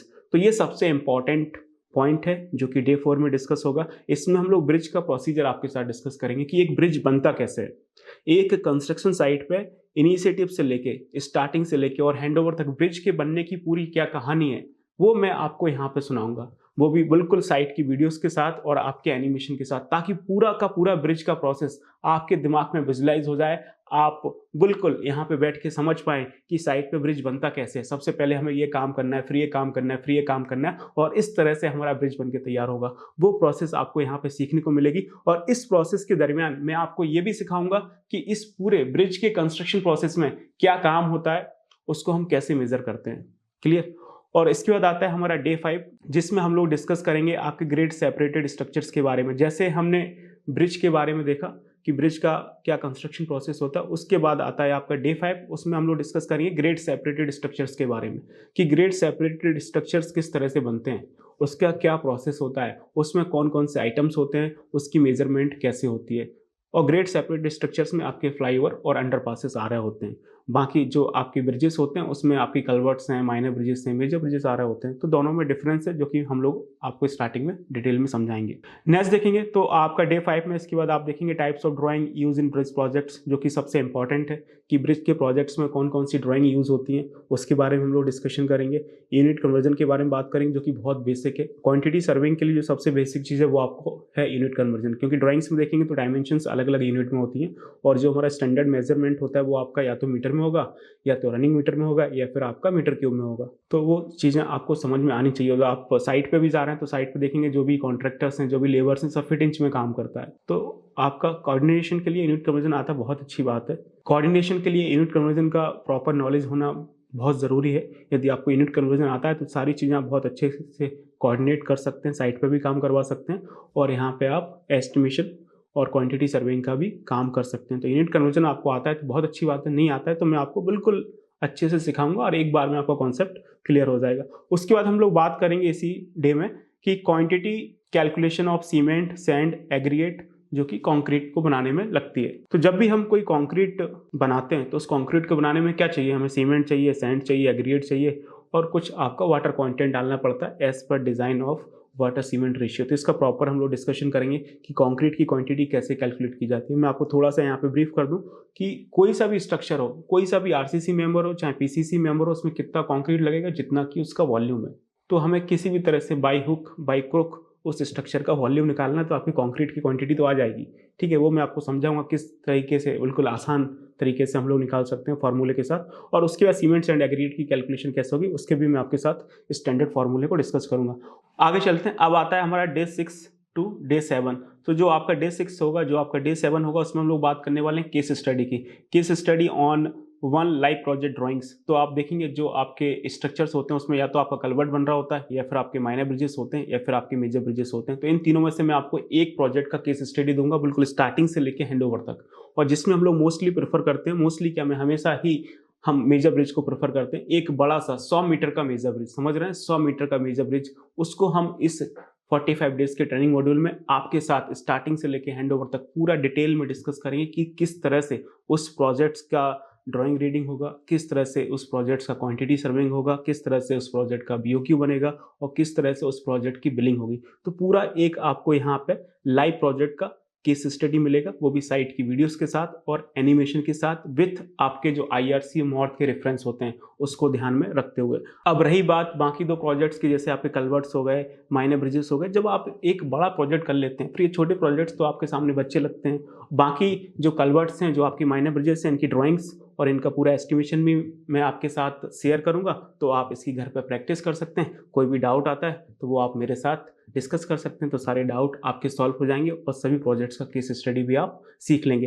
तो इसी डे 6 to 7 में आप देखेंगे हम लोग ड्राइंग रीडिंग भी करने वाले हैं, drawing reading of one of the our projects by live project drawings. तो जो हमारा मेजर ब्रिज है हम उसकी ड्राइंग रीडिंग भी सीखेंगे, क्योंकि बिना ड्राइंग रीडिंग के कुछ भी नहीं होने वाला है। अगर आप एक अच्छा सिविल इंजीनियर बनना चाहते हैं तो आपकी जो पहली प्रायोरिटी होनी चाहिए वो है ड्राइंग को सीखना, कि ड्राइंग को कैसे पढ़ा जाता है, ड्राइंग को कैसे विजुलाइज किया जाता है। ड्राइंग पढ़ के ही सारी चीज़ें आपके दिमाग में विजुलाइज हो जानी चाहिए कि ये प्रोजेक्ट साइट पे इस तरह से बनेगा, तब तो आप सिविल इंजीनियर हैं। नहीं तो फिर मज़ा नहीं आएगा, क्योंकि यदि आपको ड्राइंग नहीं आती है तो आप साइट पे कुछ भी नहीं कर सकते हैं। इस इंडस्ट्री में आपके लिए कुछ भी नहीं है। यदि आपको ड्राइंग पढ़ना नहीं आएगा तो आप साइट पे काम भी नहीं करा पाएंगे। बाकी quantity serving, estimation, costing, billing तो बहुत दूर की बात है। तो ड्राइंग रीडिंग बहुत इंपॉर्टेंट है। यदि आप ड्राइंग रीडिंग सही से सीख लेते हैं कि किसी प्रोजेक्ट की ड्राइंग कैसे पढ़ी जाती है, तो आप यकीन मानिए कि आप आधी जंग फतेह कर लेते हैं। ड्राइंग रीडिंग आता है, आप साइट पे एग्जीक्यूशन करवा सकते हैं, साइट पे आप क्वालिटी चेक कर सकते हैं, आप क्वांटिटी सर्विंग का काम कर सकते हैं, एस्टिमेशन का काम कर सकते हैं, आप बिलिंग बना सकते हैं। तो हम अपने ट्रेनिंग मॉड्यूल में पूरी तरह से फोकस करेंगे कि प्रोजेक्ट्स की ड्राइंग कैसे पढ़ी जाती है। बाकी बहुत सारी ड्राइंग्स हम आपको पढ़ने के लिए भी देंगे ताकि आप उस पर प्रैक्टिस कर सकें। जितना आप ड्राइंग को पढ़ेंगे उतना ज़्यादा आपको ड्राइंग पढ़ने का एक्सपोजर मिलेगा। तो आप लोग देख सकते हैं हमारे पास इस तरह से बड़े बड़े ब्रिजेस के प्रोजेक्ट्स होते हैं, आपके 100 मीटर, 150 मीटर के प्रोजेक्ट्स हैं, जिसको हम लोग अपने ट्रेनिंग मॉड्यूल में आपके साथ डिस्कस करेंगे। तो सिर्फ सैंपल, इस तरह से हमारे पास बहुत सारी ड्राइंग्स होती हैं जिस पर हम लोग काम कर चुके हैं, फिर अभी हम लोग काम कर रहे हैं ऐसे कंसल्टेंसी। तो इन्हीं सभी प्रोजेक्ट्स पर मैं आपको केस स्टडी देने वाला हूँ। ये देखेंगे आप, ये मेजर ब्रिज है जो कि आपका बन रहा है किसी रिवर के ऊपर। तो ये इसका पूरा ड्राइंग है। ये आपका देखेंगे, ये आपका पूरा मेन आपको प्लान दे रखा है, एलिवेशन दे रखा है, उसके बाद ये आपके अबटमेंट और पियर के सेक्शंस दे रखे हैं, ये आपका पूरा बार बेंडिंग शेड्यूल का डिटेल दे रखा है, आपको यहाँ पे डेक स्लैब का डिटेल दे रखा है, डेक स्लैब के स्टील रिइंफोर्समेंट का डिटेल है, यहाँ पे आपको गर्डर का डिटेल दे रखा है, यहाँ पे आपको क्रॉस गर्डर का डिटेल दे रखा है। तो इस तरह से आपकी ड्राइंग्स होती हैं बड़े बड़े प्रोजेक्ट्स में। तो इन सभी ड्राइंग्स को पढ़ना बहुत ज़रूरी है, जो कि हम अपने ट्रेनिंग मॉड्यूल में आगे सीखेंगे। इसी तरह से आप देखेंगे आपके कुछ मल्टी सेल वाले ब्रिजेस भी होते हैं। ये देखेंगे, ये हमारे मल्टी सेल माइनर ब्रिजेस होते हैं। ये देखेंगे, ये आपका क्या है, 3 सेल का माइनर ब्रिज है, जो कि आप देख सकते हैं। ये आपका फर्स्ट सेल है, ये आपका सेकंड सेल है, ये आपका थर्ड सेल है। तो ये आपका 3 सेल का माइनर ब्रिज है, जो कि करीबन 22.5 मीटर का है, ठीक है ना। तो ये आपके माइनर ब्रिजेस होते हैं, जिसमें ये आपको प्रॉपर प्लान दिख रहा होगा। यहाँ पे आप देखेंगे, ये आपके सेक्शंस दे रखे हैं, जिसमें आपको अबटमेंट वॉल दिख रही हैं, और यहाँ पे आपको बाकी हॉन्च का डिटेल दे रखा है। यहाँ पे आपको जो आपकी कर्टेन बॉल्स वगैरह होती हैं, आपकी टॉय बॉल वगैरह होती हैं, उनका डिटेल दे रखा है। तो इस तरह से हैं चीज़ें, आप यहाँ पे देख सकते हैं। ये यहाँ पे पूरा आपको रीइंफोर्समेंट का डिटेल दे रखा है कि रीइंफोर्समेंट यहाँ पे कैसे लगता है। तो ये सारी चीज़ें हैं यहाँ पे, ये देखेंगे। ये आपका ब्रैकेट बार आ रहा है, यहाँ पे आपको पूरा रीइंफोर्समेंट का शेड्यूल दे रखा है। तो ये आपका ड्राइंग है। यहाँ पे आप देखेंगे पूरा आपको शेयर की का रीइंफोर्समेंट दे रखा है कि कैसे आता है। और देखेंगे यहाँ पे आपको ये पूरा क्रैश बैरियर का डिटेल दे रखा है। ये आपके ड्रेनेज स्पाउट्स की डिटेल आपको दे रखे हैं। यहाँ पे आपको ये जो आपकी रिटर्न वॉल आती है, उसका आपको डिटेल दे रखा है कि रिटर्न वॉल किस तरह से आएगी। तो ये है आपका ड्राइंग है, जो कि हम लोग अपने ट्रेनिंग मॉड्यूल में डिटेल में डिस्कस करेंगे। अब इसके बाद आता है हमारा डे 8 और डे 9, जिसमें हम लोग डिस्कस करने वाले हैं क्वांटिटी सर्विंग। और यहाँ से आपका क्वांटिटी सर्विंग स्टार्ट होता है, जो कि मैं आपको एक्सेल में कराऊंगा। पहले तो मैं आपको मैनुअली कराऊंगा कि किस तरह से हमारी क्वांटिटी कैलकुलेट की जाती है। उसके बाद उन्हीं से हम चीज़ों को मैं आपको एक्सेल पे भी बताऊंगा कि हमारा क्वांटिटी सर्विंग का काम एक्सेल पे कैसे होता है। तो यहाँ पर देखेंगे डे 8 to 9 में हम लोग क्या सीखने वाले हैं, अर्थवर्क। अब आपको पता है कि कोई भी प्रोजेक्ट बनता है तो सबसे पहले तो हमें अर्थवर्क ही करना पड़ता है, क्योंकि हमारा फाउंडेशन बनता है। जब तक हम लोग अर्थवर्क एक्सकवेट नहीं करेंगे, तब तक आपका फाउंडेशन नहीं बनेगा। तो यहाँ पे जो भी आपका अर्थवर्क एक्सकवेशन का काम हो रहा है, चाहे वो आपके अबटमेंट के फाउंडेशन हो, चाहे वो आपका पियर का फाउंडेशन हो, चाहे आपकी रिटर्न वॉल के फाउंडेशन हो, चाहे बिंग वॉल का फाउंडेशन हो, तो उन सब में कितना अर्थवर्क लगेगा, तो उसका हम लोग पूरा कैलकुलेशन करेंगे कि अगर आपको ये फाउंडेशन बनाने हैं तो उसके लिए हमें कितना अर्थवर्क एक्सकवेट करना पड़ेगा। वो हम लोग ड्राइंग के थ्रू प्रॉपर एक्सेल सीट पे सीखने वाले हैं। सेम उसके बाद हमारा पीसीसी वर्क आता है, चाहे वो आपका अबटमेंट का फाउंडेशन हो, पियर का फाउंडेशन हो, रिटर्न वॉल के फाउंडेशन हो, तो उसका पीसीसी वर्क कितना होगा, कितनी क्वांटिटी में लगेगा, वो सब हम लोग एक्सेल सीट पे सीखेंगे। उसके बाद आपका आरसीसी वर्क आता है, आपके अबटमेंट के फाउंडेशन हों, पियर के फाउंडेशन हों, या फिर आपका रिटर्न वॉल के फाउंडेशन हों, तो उसमें कितना आपका आरसीसी लगेगा, उसको कास्ट करने में कितना कंक्रीट लगेगा, उसके बारे में हम लोग यहाँ पे डिस्कस करेंगे। वो भी as per the standard language of ministry of road and transport highway, या फिर डिफरेंट स्टेट के जो आपके शेड्यूल ऑफ रेट होते हैं उसके अकॉर्डिंग। तो ये सारी चीज़ें आपको यहाँ पे सीखने को मिलेंगी। मैं आपको यहाँ पे दिखा भी देता हूँ कि एक्सेल में किस तरह से चीज़ें होती हैं। तो आप अभी देख सकते हैं कि हम लोग किस तरह से एक्सेल सीट पे ये पूरा क्वांटिटी सर्विंग का काम करते हैं as per the standard language of ministry of road and transport highway. तो ये हमारा पूरा मेजरमेंट शीट बन रहा है, जिसमें हम लोग सभी आइटम्स की क्वांटिटी को हम लोग यहाँ पे टेक ऑफ करते हैं कि किस काम को कितनी क्वांटिटी में करना है। तो ये देखेंगे हमारा अर्थवर्क एक्सकवेशन का काम है कि कितना होगा, यहाँ पे आपको पीसीसी का काम दे रखा है कि कितना होगा, यहाँ पे आपके जो अबटमेंट फाउंडेशन हैं, जो पियर फाउंडेशन हैं, उसमें कितना कंक्रीट लगेगा, उसकी हमने यहाँ पे कैलकुलेशन कर रखी है। तो इस तरह से ये पूरा हम लोग एक्सेल पे काम कर रहे होते हैं कि किस तरह से चीज़ें हो रही हैं, ठीक है ना। आगे चलते हैं। अब आता है आपका डे 10 टू डे 11। तो जो आपका डे 10 और जो आपका डे 11 होगा, उसमें हम लोग आगे डिस्कशन करेंगे आपके सब स्ट्रक्चर के बारे में। इसके पहले जो हमने डिस्कशन किया था कि जो आपका फाउंडेशन वर्क होता है ब्रिज के प्रोजेक्ट्स में, उसकी क्वांटिटी सर्विंग कैसे होती है। अब हम लोग डिस्कस करने वाले हैं कि ब्रिज के प्रोजेक्ट्स में जो आपका सब स्ट्रक्चर वर्क होता है, उसकी क्वांटिटी सर्विंग कैसे होती है और उसका हम लोग एक्सेल सीट कैसे बनाते हैं। तो आप देखेंगे सब स्ट्रक्चर में आपकी अबटमेंट की साफ्ट आ रही है, आपकी पियर की साफ्ट आ रही है, आपकी रिटर्न वॉल आ रही है, बिंग वॉल आ रहा है, आपके अबटमेंट के पेडिस्टल्स हैं, पियर के पेडिस्टल्स हैं, अबटमेंट का कैप है, पियर का कैप है, आपकी वियरिंग्स वगैरह आ रही हैं। तो उन सब की कैलकुलेशंस कैसे होंगी। और इसके साथ साथ आप देखेंगे कि अबटमेंट के पीछे फिल्टर मीडिया आता है, रिटर्न बॉल के पीछे फिल्टर मीडिया आता है, अबटमेंट में और रिटर्न बॉल में आपके बी फुल्स होते हैं। तो उन सब की कैलकुलेशंस कैसे होंगी, वो सब चीज़ें हम लोग यहाँ पे डे 10 और डे 11 में डिस्कस करने वाले हैं। और बियरिंग भी आपका सब स्ट्रक्चर का पार्ट होता है, तो बियरिंग की कैलकुलेशंस कैसे होगी, कितने तरह की बियरिंग्स आती हैं, तो वो सारी चीज़ें आपको यहाँ पे सीखने को मिलेंगी डे 10 और आपका डे 11 में। तो आप देख सकते हैं इसी चीज़ को हमने एक्सेल सीट में कैसे कैलकुलेट किया हुआ है। ये देखेंगे, ये हमारा एक्सेल सीट है। तो इसमें आप देख सकते हैं कि जो हमारा सब स्ट्रक्चर का काम हो रहा है, उसकी क्वांटिटी सर्विंग को हमने यहाँ पे कैसे किया हुआ है। यहाँ पे फाउंडेशन काम खत्म हुआ था, उसके बाद देखेंगे ये आपकी अबटमेंट साफ का कंक्रीट कैलकुलेशन है।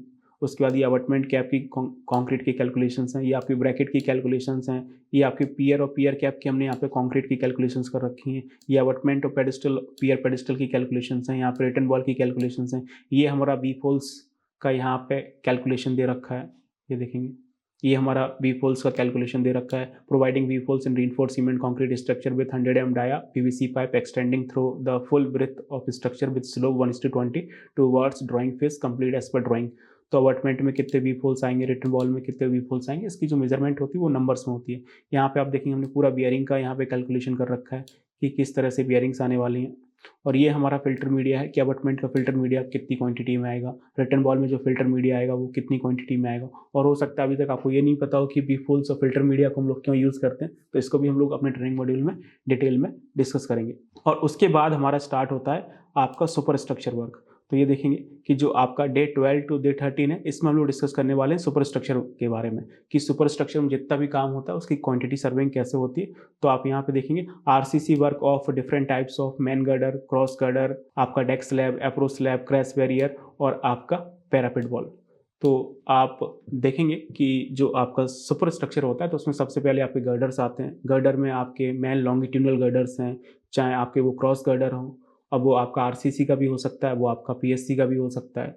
तो दोनों तरह की गर्डर्स हम लोग यहाँ पे डिस्कस करेंगे। उसके बाद आपकी डेक स्लैब है, डेक स्लैब के आप ऊपर देखेंगे तो आपका क्रैश बैरियर आता है, आपकी अप्रोच स्लैब आती है। तो उन सब में कितना कंक्रीट लगेगा उसका प्रॉपर एक्सेल शीट हम लोग यहाँ पे बनाना सीखेंगे। इसके बाद देखेंगे जो हमारा डेक स्लैब आता है तो उसके ऊपर हमारा क्या होता है, ड्रेनेज स्पाउट भी लगा होता है। तो उसकी कैलकुलेशंस कैसे होती हैं, जिसके थ्रू आपका रेनी सीजन में जो आपका वाटर आता है उस पानी को हम लोग नीचे ड्रेन आउट करते हैं। तो आप ये देखेंगे quantity calculation of drainage spout. और ऊपर डेक स्लैब में देखेंगे आपका एक्सपेंशन जॉइंट आते हैं तो उसकी भी हम लोग कैलकुलेशन सीखेंगे, quantity calculation of expansion joint. और ये तो हम लोग सीखेंगे सही कि एक्सपेंशन जॉइंट क्यों देते हैं, कितने तरह के एक्सपेंशन जॉइंट आते हैं, उसका क्या पूरा प्रोसीजर होता है फिक्स करने का, वो सब आपको यहाँ पे सीखने को मिलेगा। इसके बाद डेक स्लैब के ऊपर आप देखेंगे एक बिटुमिन की लेयर डाली जाती है जिसको हम लोग बियरिंग कोड बोलते हैं, उसकी कैलकुलेशंस कैसे होंगी। और इसके अलावा ब्रिज के ऊपर जो हमारा प्रोटेक्शन के लिए हम लोग गार्ड रेल लगा रहे हैं, हैंड रेल लगा रहे हैं ताकि कोई ऊपर से नीचे न टपक जाए। तो ये सारी चीज़ें आपको यहाँ पे सीखने को मिलती हैं। तो ये पूरा एक आपका काम है जो कि आप यहाँ पे देख सकते हैं, वो भी सुपर स्ट्रक्चर का। तो सुपर स्ट्रक्चर में जितना भी काम होता है उन सभी काम को हम लोग आपका प्रॉपर एक्सेल सीट में डिस्कस करने वाले हैं। तो आप देखेंगे इसका एक्सेल सीट आप इस तरह से ये प्रॉपर एक्सेल सीट आपका बनता है। यहाँ पे देखेंगे हमने गर्डर की कैलकुलेशंस कर रखी है कि गर्डर में कितना कंक्रीट लगेगा, क्रॉस गर्डर में कितना कंक्रीट लगेगा। इसके बाद आप देखेंगे अप्रोच स्लैब का पीसीसी करने में कितना कंक्रीट लगेगा, अप्रोच स्लैब की आरसीसी में कितना कंक्रीट लगेगा। उसके बाद आपकी ड्रेनेज स्पाउट की कैलकुलेशंस हैं, आपके एक्सपेंशन जॉइंट की कैलकुलेशंस हैं, आपकी बियरिंग कोड की कैलकुलेशंस हैं, वो सब हमने यहाँ पे डिस्कस की हुई है डिटेल में। तो ये हमारा क्वांटिटी सर्विंग का काम है जो कि हमने देखा। अब उसके बाद स्टार्ट होता है आपका सबसे मेन इंपॉर्टेंट पार्ट जो है आपका बीबीएस बार बेंडिंग शेड्यूल, कि बीबीएस की कहानी किस तरह से होती है। तो वो स्टार्ट होगी आपके डे 14 में। तो डे 14 में हम लोग अपना बीबीएस स्टार्ट करेंगे, जिसमें सबसे पहले हम लोग डिस्कस करेंगे कि बीबीएस क्या होता है, हम लोग क्यों करते हैं, उसके क्या बेनिफिट्स होते हैं, बीबीएस करने के लिए कौन सा आईएस कोड यूज़ होता है, बीबीएस करने का क्या स्टेप बाय स्टेप प्रोसेस है, आपका ओवरलैपिंग लेंथ कितना होता है, क्या होता है, कहाँ पे देते हैं, कैसे देते हैं, डेवलपमेंट लेंथ क्या होता है, कितना होता है, उसके बारे में हम लोग बात करेंगे। और फिर ब्रिज प्रोजेक्ट्स में जो डिफरेंट शेप्स ऑफ बार होते हैं वो कहाँ पे प्रोवाइड किए जाते हैं, उसका पूरा एनालिसिस, उसकी कटिंग लेंथ, ये सारी चीज़ें आपको यहाँ पे सीखने को मिलेंगी। और जो भी आपका बार बेंडिंग शेड्यूल होगा वो पूरा का पूरा बीबीएस में आपको एकदम साइट की वीडियोस के साथ, एकदम एनिमेशन के साथ आपको सिखाने वाला हूँ, ताकि आप उन सभी रीइंफोर्समेंट को एकदम विजुलाइज कर सको कि कोई सा भी रीइंफोर्समेंट कहाँ से निकलेगा, कहाँ घुसेगा, किस तरह से चीज़ें होंगी। आगे चलते हैं तो आप देखेंगे डे 15 से 18 में हमारा एक्चुअल बार बेंडिंग शेड्यूल स्टार्ट होता है। तो जो भी बीबीएस है वो पहले मैं आपको यहाँ पे मैनुअली सिखाऊंगा, उसके बाद फिर मैं आपको एक्सेल में सिखाऊंगा। तो ऐसा टेंशन लेने वाली बात नहीं है बोले सर तो एकदम डायरेक्टली एक्सेल में सिखा देंगे, हमें कैसे समझ आएगा, नहीं, बिल्कुल बेसिक से, ठीक है ना। पहले मैं आपको मैनुअली बताऊंगा कि किस तरह से बीबीएस बनता है, और उसके बाद बीबीएस में भी सारी चीज़ें मैं आपको बताऊंगा कि आपका कटिंग लेंथ कैसे निकलता है, नंबर ऑफ बार कैसे निकलता है, टोटल वेट कैसे निकलता है। और उसके बाद फिर मैं आपको एक्सेल पे पूरा का पूरा बीबीएस आपको समझाने वाला हूँ, हर एक आरसीसी मेंबर का, वो भी ब्रिज का। तो यहाँ पे हमारा एक्चुअल बीबीएस स्टार्ट होता है, तो जिसमें हम लोग डे 15 से डे 18 में डिस्कस करने वाले हैं बिल्कुल एक्सेल सीट पे कि जो आपका ब्रिजेस में जो आपका राफ्ट फाउंडेशन आ रहा है, चाहे वो अबटमेंट की राफ्ट हो, चाहे वो आपका पियर का राफ्ट हो, चाहे आपकी रिटर्न वॉल की राफ्ट हो, तो उसका बार बेंडिंग शेड्यूल कैसे बनता है ड्राइंग के थ्रू एक्सेल सीट पे। यदि हमारे ब्रिजेस में पाइल फाउंडेशन आता है तो पाइल फाउंडेशन का बीबीएस कैसे बनेगा, पाइल के ऊपर आपका पाइल कैप आता है तो उसका बीबीएस कैसे बनेगा वो भी मैं आपको ड्राइंग के थ्रू प्रॉपर एक्सेल शीट में समझाऊंगा। और उसके बाद हमारा स्टार्ट होता है सब स्ट्रक्चर का बीबीएस। तो सब स्ट्रक्चर में आप देखेंगे हमारे पास क्या है, अबटमेंट की साफ्ट है, आपकी पियर की साफ्ट है, या फिर आपका रिटर्न वॉल आता है, अबटमेंट कैप है, पियर कैप है, अबटमेंट और पियर के पेडिस्टल्स हैं, और आपके बीच में हॉन्च बार भी आते हैं जहाँ पे आपका रिटर्न वॉल और अबटमेंट साफ्ट का जंक्शन होता है। तो ये सारी चीज़ें आपको सब स्ट्रक्चर के बीबीएस में सीखने को मिलेंगी। तो आप ये देख सकते हैं कि किस तरह से हम इसका प्रॉपर एक्सेल शीट बनाते हैं। तो यहाँ पे ये देखेंगे इस तरह से बीबीएस का एक स्टैंडर्ड फॉर्मेट होता है। तो ये है आपका बीबीएस ऑफ अबटमेंट। तो इसमें आप देखेंगे हमने जो आपका अबटमेंट का फाउंडेशन होता है, जो कि आपका राफ्ट हो सकता है या फिर पाइल फाउंडेशन होता है, तो उसका बीबीएस कैसे बनेगा, अबटमेंट की साफ्ट का बीबीएस कैसे बनेगा, अबटमेंट के कैप का बीबीएस कैसे बनेगा, वो सब हमने यहाँ पे डिस्कस किया हुआ है। उसके बाद आपका पियर आता है, तो जो पियर का फाउंडेशन आ रहा है, पियर के फाउंडेशन में या फिर आपका राफ्ट होगा या फिर आपकी पाइल फाउंडेशन होगी, तो उसका बार बेंडिंग शेड्यूल कैसे बनेगा। उसके बाद हमारी पियर की साफ्ट आएगी, तो उसमें आपका बीबीएस कैसे बनेगा। उसके बाद आपका पियर का कैप आएगा, तो उसमें आपका स्टील रिइंफोर्समेंट कैसे आएगा। वो सारी चीज़ें हमने यहाँ पे डिस्कस की हुई हैं। इसी तरह से आपके गर्डर आते हैं, तो जो आपके चाहे आपका आरसीसी गर्डर हो चाहे आपका पीएससी गर्डर हो, तो उसका पूरा बार बेंडिंग शेड्यूल कैसे बनेगा एक्सेल शीट पे, ये हमने यहाँ पे डिस्कस किया हुआ है। आपके क्रॉस गर्डर होते हैं तो उनका बार बेंडिंग शेड्यूल कैसे बनेगा, वो हमने यहाँ पे डिस्कस किया हुआ है।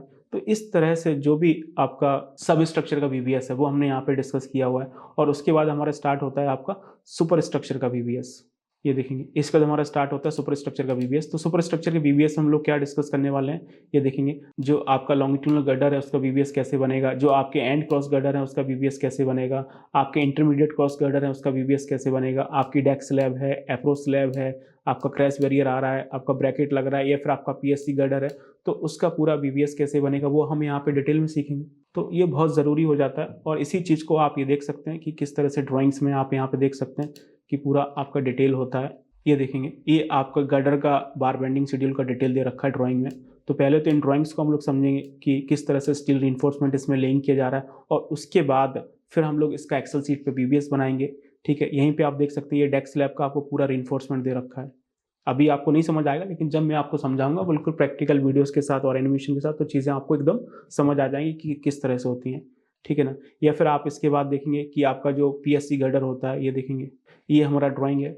ठीक है ना। तो इसमें एक ये दूसरा ड्राइंग है, क्योंकि एक ही ड्राइंग में दो चीज़ें नहीं हो सकती हैं, आरसीसी और पीएससी, या तो आरसीसी गर्डर होंगे या फिर पीएससी गर्डर होंगे। तो पीएससी गर्डर के लिए हम लोग यहाँ पे दूसरी ड्राइंग का यूज़ करेंगे। तो ये देखेंगे प्रॉपर आपको पीएससी गर्डर दे रखा है। ठीक है ना। तो पीएससी गर्डर में आपकी केबल्स कैसे आएंगी, केबल का प्रोफाइलिंग कैसे होगा, ठीक है, स्ट्रेसिंग की कैलकुलेशंस कैसे होंगी, तो वो सब चीज़ें आपको यहाँ पे दे रखी हैं। और उसके बाद आपका पूरा बार बेंडिंग शेड्यूल ये दे रखा है कि आपका उसमें बीबीएस कैसे लगेगा। तो ये देखेंगे स्टील रिइंफोर्समेंट का प्रॉपर टेबल दे रखा है कि जो आपका पीएससी गर्डर है उसमें कौन कौन से रिइंफोर्समेंट आने वाले हैं, और यहाँ पे उसका डिटेल दे रखा है। तो ये सब हम लोग अपने ट्रेनिंग मॉड्यूल में डिटेल में डिस्कस करके इसका एक्सेल शीट पे प्रॉपर कैलकुलेशन सीखेंगे कि किस तरह से होता है। तो कहीं पे आपको कोई दिक्कत नहीं आएगी। तो इस तरह से देख सकते हैं कि जितना भी हमारा आरसीसी मेंबर सभी का हमने यहाँ पे बार बेंडिंग शेड्यूल को डिटेल में हमने डिस्कस किया, चाहे वो आपका फाउंडेशन हो, चाहे आपका सब स्ट्रक्चर हो, चाहे सुपर स्ट्रक्चर हो। बीबीएस बहुत इंपॉर्टेंट हो जाता है। ठीक है ना। आप कहीं पे भी इंटरव्यू देने जाएं, चाहे वो आपका साइट इंजीनियर का हो, चाहे क्वांटिटी सर्वेयर का हो, चाहे बिलिंग का हो, तो बीबीएस तो पूछा जाता है। तो बार बेंडिंग शेड्यूल को हम लोग यहाँ पे डिटेल में डिस्कस करेंगे आईआरसी और मॉर्थ के रेफरेंस के साथ, प्रैक्टिकल ड्राइंग के थ्रू, साइट की वीडियोस के साथ आपकी एक्सेल शीट पे, ताकि सारी चीज़ें आपकी विजुलाइज हो जाएंगी। तो ये जो हमारा मेजर पोर्शन है बीबीएस का वो हमने खत्म किया है आपका डे 25 से लेके डे 33 में, और उसके बाद हमारा स्टार्ट होता है डे 34। तो डे 34 में हम लोग सीखेंगे कि preparation of measurement sheet of all the possible items of bridge projects on Excel sheet as per MORTH. तो मॉर्थ के अकॉर्डिंग हमारा मेजरमेंट शीट कैसे प्रिपेयर किया जाता है, जिसमें हम लोग सभी आइटम्स को प्रॉपर तरह से मेंशन करते हैं और उसकी क्वांटिटी को कैलकुलेट किया जाता है with reference to MORTH clauses. और उसके बाद हम लोग सीखने वाले हैं डे 35 में आपका रेट एनालिसिस की। रेट एनालिसिस क्या होता है, क्यों करते हैं, क्या क्या फैक्टर्स हैं जो हमारी कॉस्ट को अफेक्ट कर सकते हैं, वो सब चीज़ें हम लोग डे 35 में डिस्कस करते हैं। और उसके बाद जितने भी आपके पॉसिबल आइटम्स होते हैं ब्रिज के प्रोजेक्ट्स में, मोस्टली सभी आइटम्स का हम लोग यहाँ पे रेट एनालिसिस सीखते हैं, चाहे वो आपका अर्थ वर्क हो, चाहे पीसीसी वर्क हो, चाहे आपका आरसीसी वर्क हो, चाहे आपका स्टील रिइंफोर्समेंट हो। जितना भी आपका आइटम्स है उन आइटम्स को हम लोग रेट एनालिसिस में कवर करने की कोशिश करते हैं कि हर एक आइटम का रेट एनालिसिस कैसे हो। और इसके लिए हम लोग मॉर्थ का रेफरेंस लेते हैं, या फिर डिफरेंट स्टेट के जो आपके शेड्यूल ऑफ रेट होते हैं उसका रेफरेंस लेते हैं, जो कि आप यहाँ पे देख सकते हैं हमारे पास ये मॉर्थ की डिटेल्स हैं। उसके अकॉर्डिंग आपका रेट एनालिसिस कैसे होता है। तो ये आपका फाउंडेशन वर्क है, तो फाउंडेशन वर्क में आपका राफ्ट आ रहा है, आपकी पाइल फाउंडेशन आ रही है, ठीक है ना, तो या फिर आपका बेल फाउंडेशन आ रहा है, तो उसका ये प्रॉपर रेट एनालिसिस है कि किस तरह से होता है। तो यहाँ पे हमने प्रॉपर एक्सेल शीट डिज़ाइन किया हुआ है। और उसके बाद देखेंगे आपका ब्रिज में जो सब स्ट्रक्चरल काम होता है, जिसमें अबटमेंट की शाफ्ट है, पियर की शाफ्ट है, अबटमेंट कैप है, पियर कैप है, या फिर आपकी रिटर्न वॉल है, पेडिस्टल्स वगैरह हैं, बियरिंग्स वगैरह हैं, तो ये सब आपका सब स्ट्रक्चर में आता है। तो ये इसका भी हमने प्रॉपर एक्सेल शीट बना रखा है।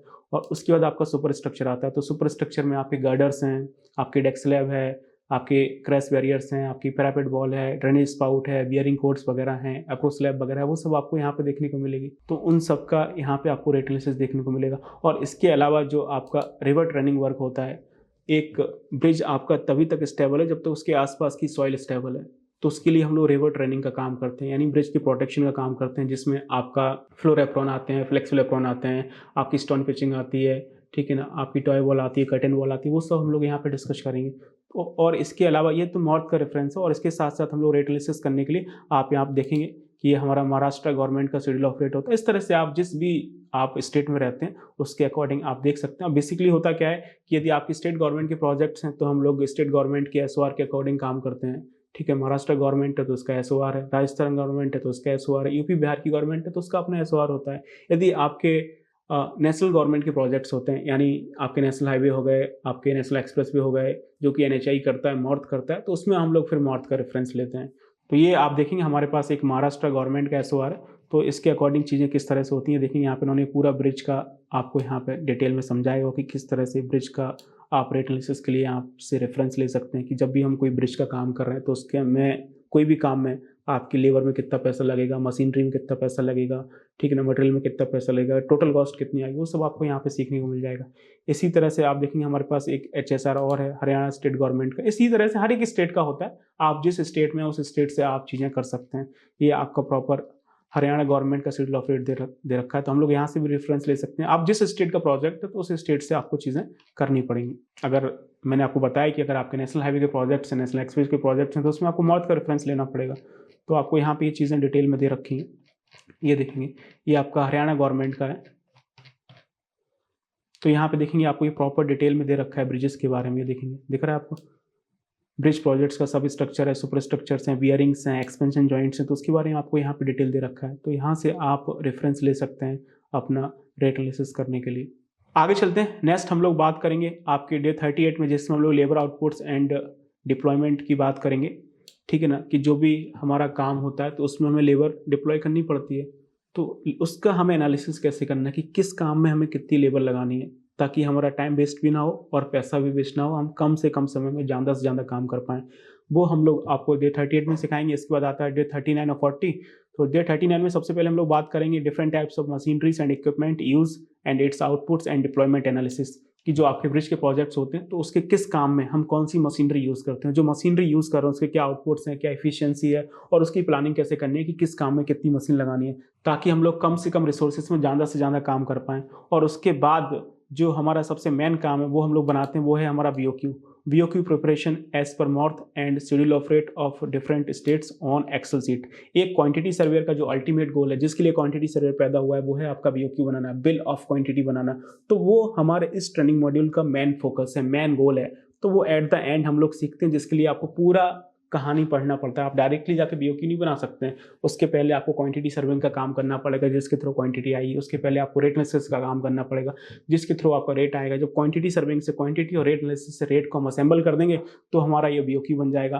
तो अगर आपका नेशनल हाईवे का प्रोजेक्ट्स है, नेशनल एक्सप्रेस के प्रोजेक्ट्स हैं, तो उसका BOQ एज पर मॉर्थ बनता है, उसको हम लोग डिटेल में डिस्कस करेंगे। यदि आपके स्टेट हाईवे के प्रोजेक्ट्स हैं, या फिर आपकी स्टेट का एक्सप्रेस वे है, या फिर आपकी मेजर डिस्ट्रिक्ट रोड है, अदर डिस्ट्रिक्ट रोड है, तो उसके लिए हम लोग जो आपका स्टेट गवर्नमेंट है उसका जो PWE डिपार्टमेंट है उसके SOR का रेफरेंस ले रहे होते हैं। तो उसके थ्रू पूरा BOQ कैसे बनेगा वो मैं आपको सिखाऊंगा। यहाँ पे आप देख सकते हैं एक हमने बना भी रखा है BOQ, ये देखेंगे कि किस तरह से आपका ये BOQ बनता है, जिसमें हम लोग पूरी स्टैंडर्ड लैंग्वेज का यूज़ करते हैं। यहाँ पे सीरियल नंबर लिखा हुआ है, यहाँ पे आपका मॉर्थ का रेफरेंस लिखा हुआ कि किस आइटम को हमने किस रेफरेंस से लिया है। यहाँ पे प्रॉपर आपका आइटम डिस्क्रिप्शन देखने को मिलता है, उसका क्या यूनिट है, उस आइटम को कितनी क्वांटिटी में करना है। यहाँ पे जब हम लोग रेट एनालिसिस करेंगे तो उससे रेट आ जाएगा, क्वांटिटी रेट को मल्टीप्लाई करेंगे तो यहाँ पे आपका अमाउंट आ जाएगा। तो ये आपका एक स्टैंडर्ड BOQ जिसमें हम लोग सभी आइटम्स को मेंशन कर रहे होते हैं कि आपका एक क्लाइंट कॉन्ट्रैक्टर से साइट पे क्या काम कराना चाह रहा है, वो सारे काम आपके यहाँ पे आ जाते हैं, कितनी क्वांटिटी में करवाना चाह रहा है वो क्वांटिटी यहाँ पे आ जाती है, उस काम को किस रेट से करवाना है वो रेट यहाँ पे आ जाता है,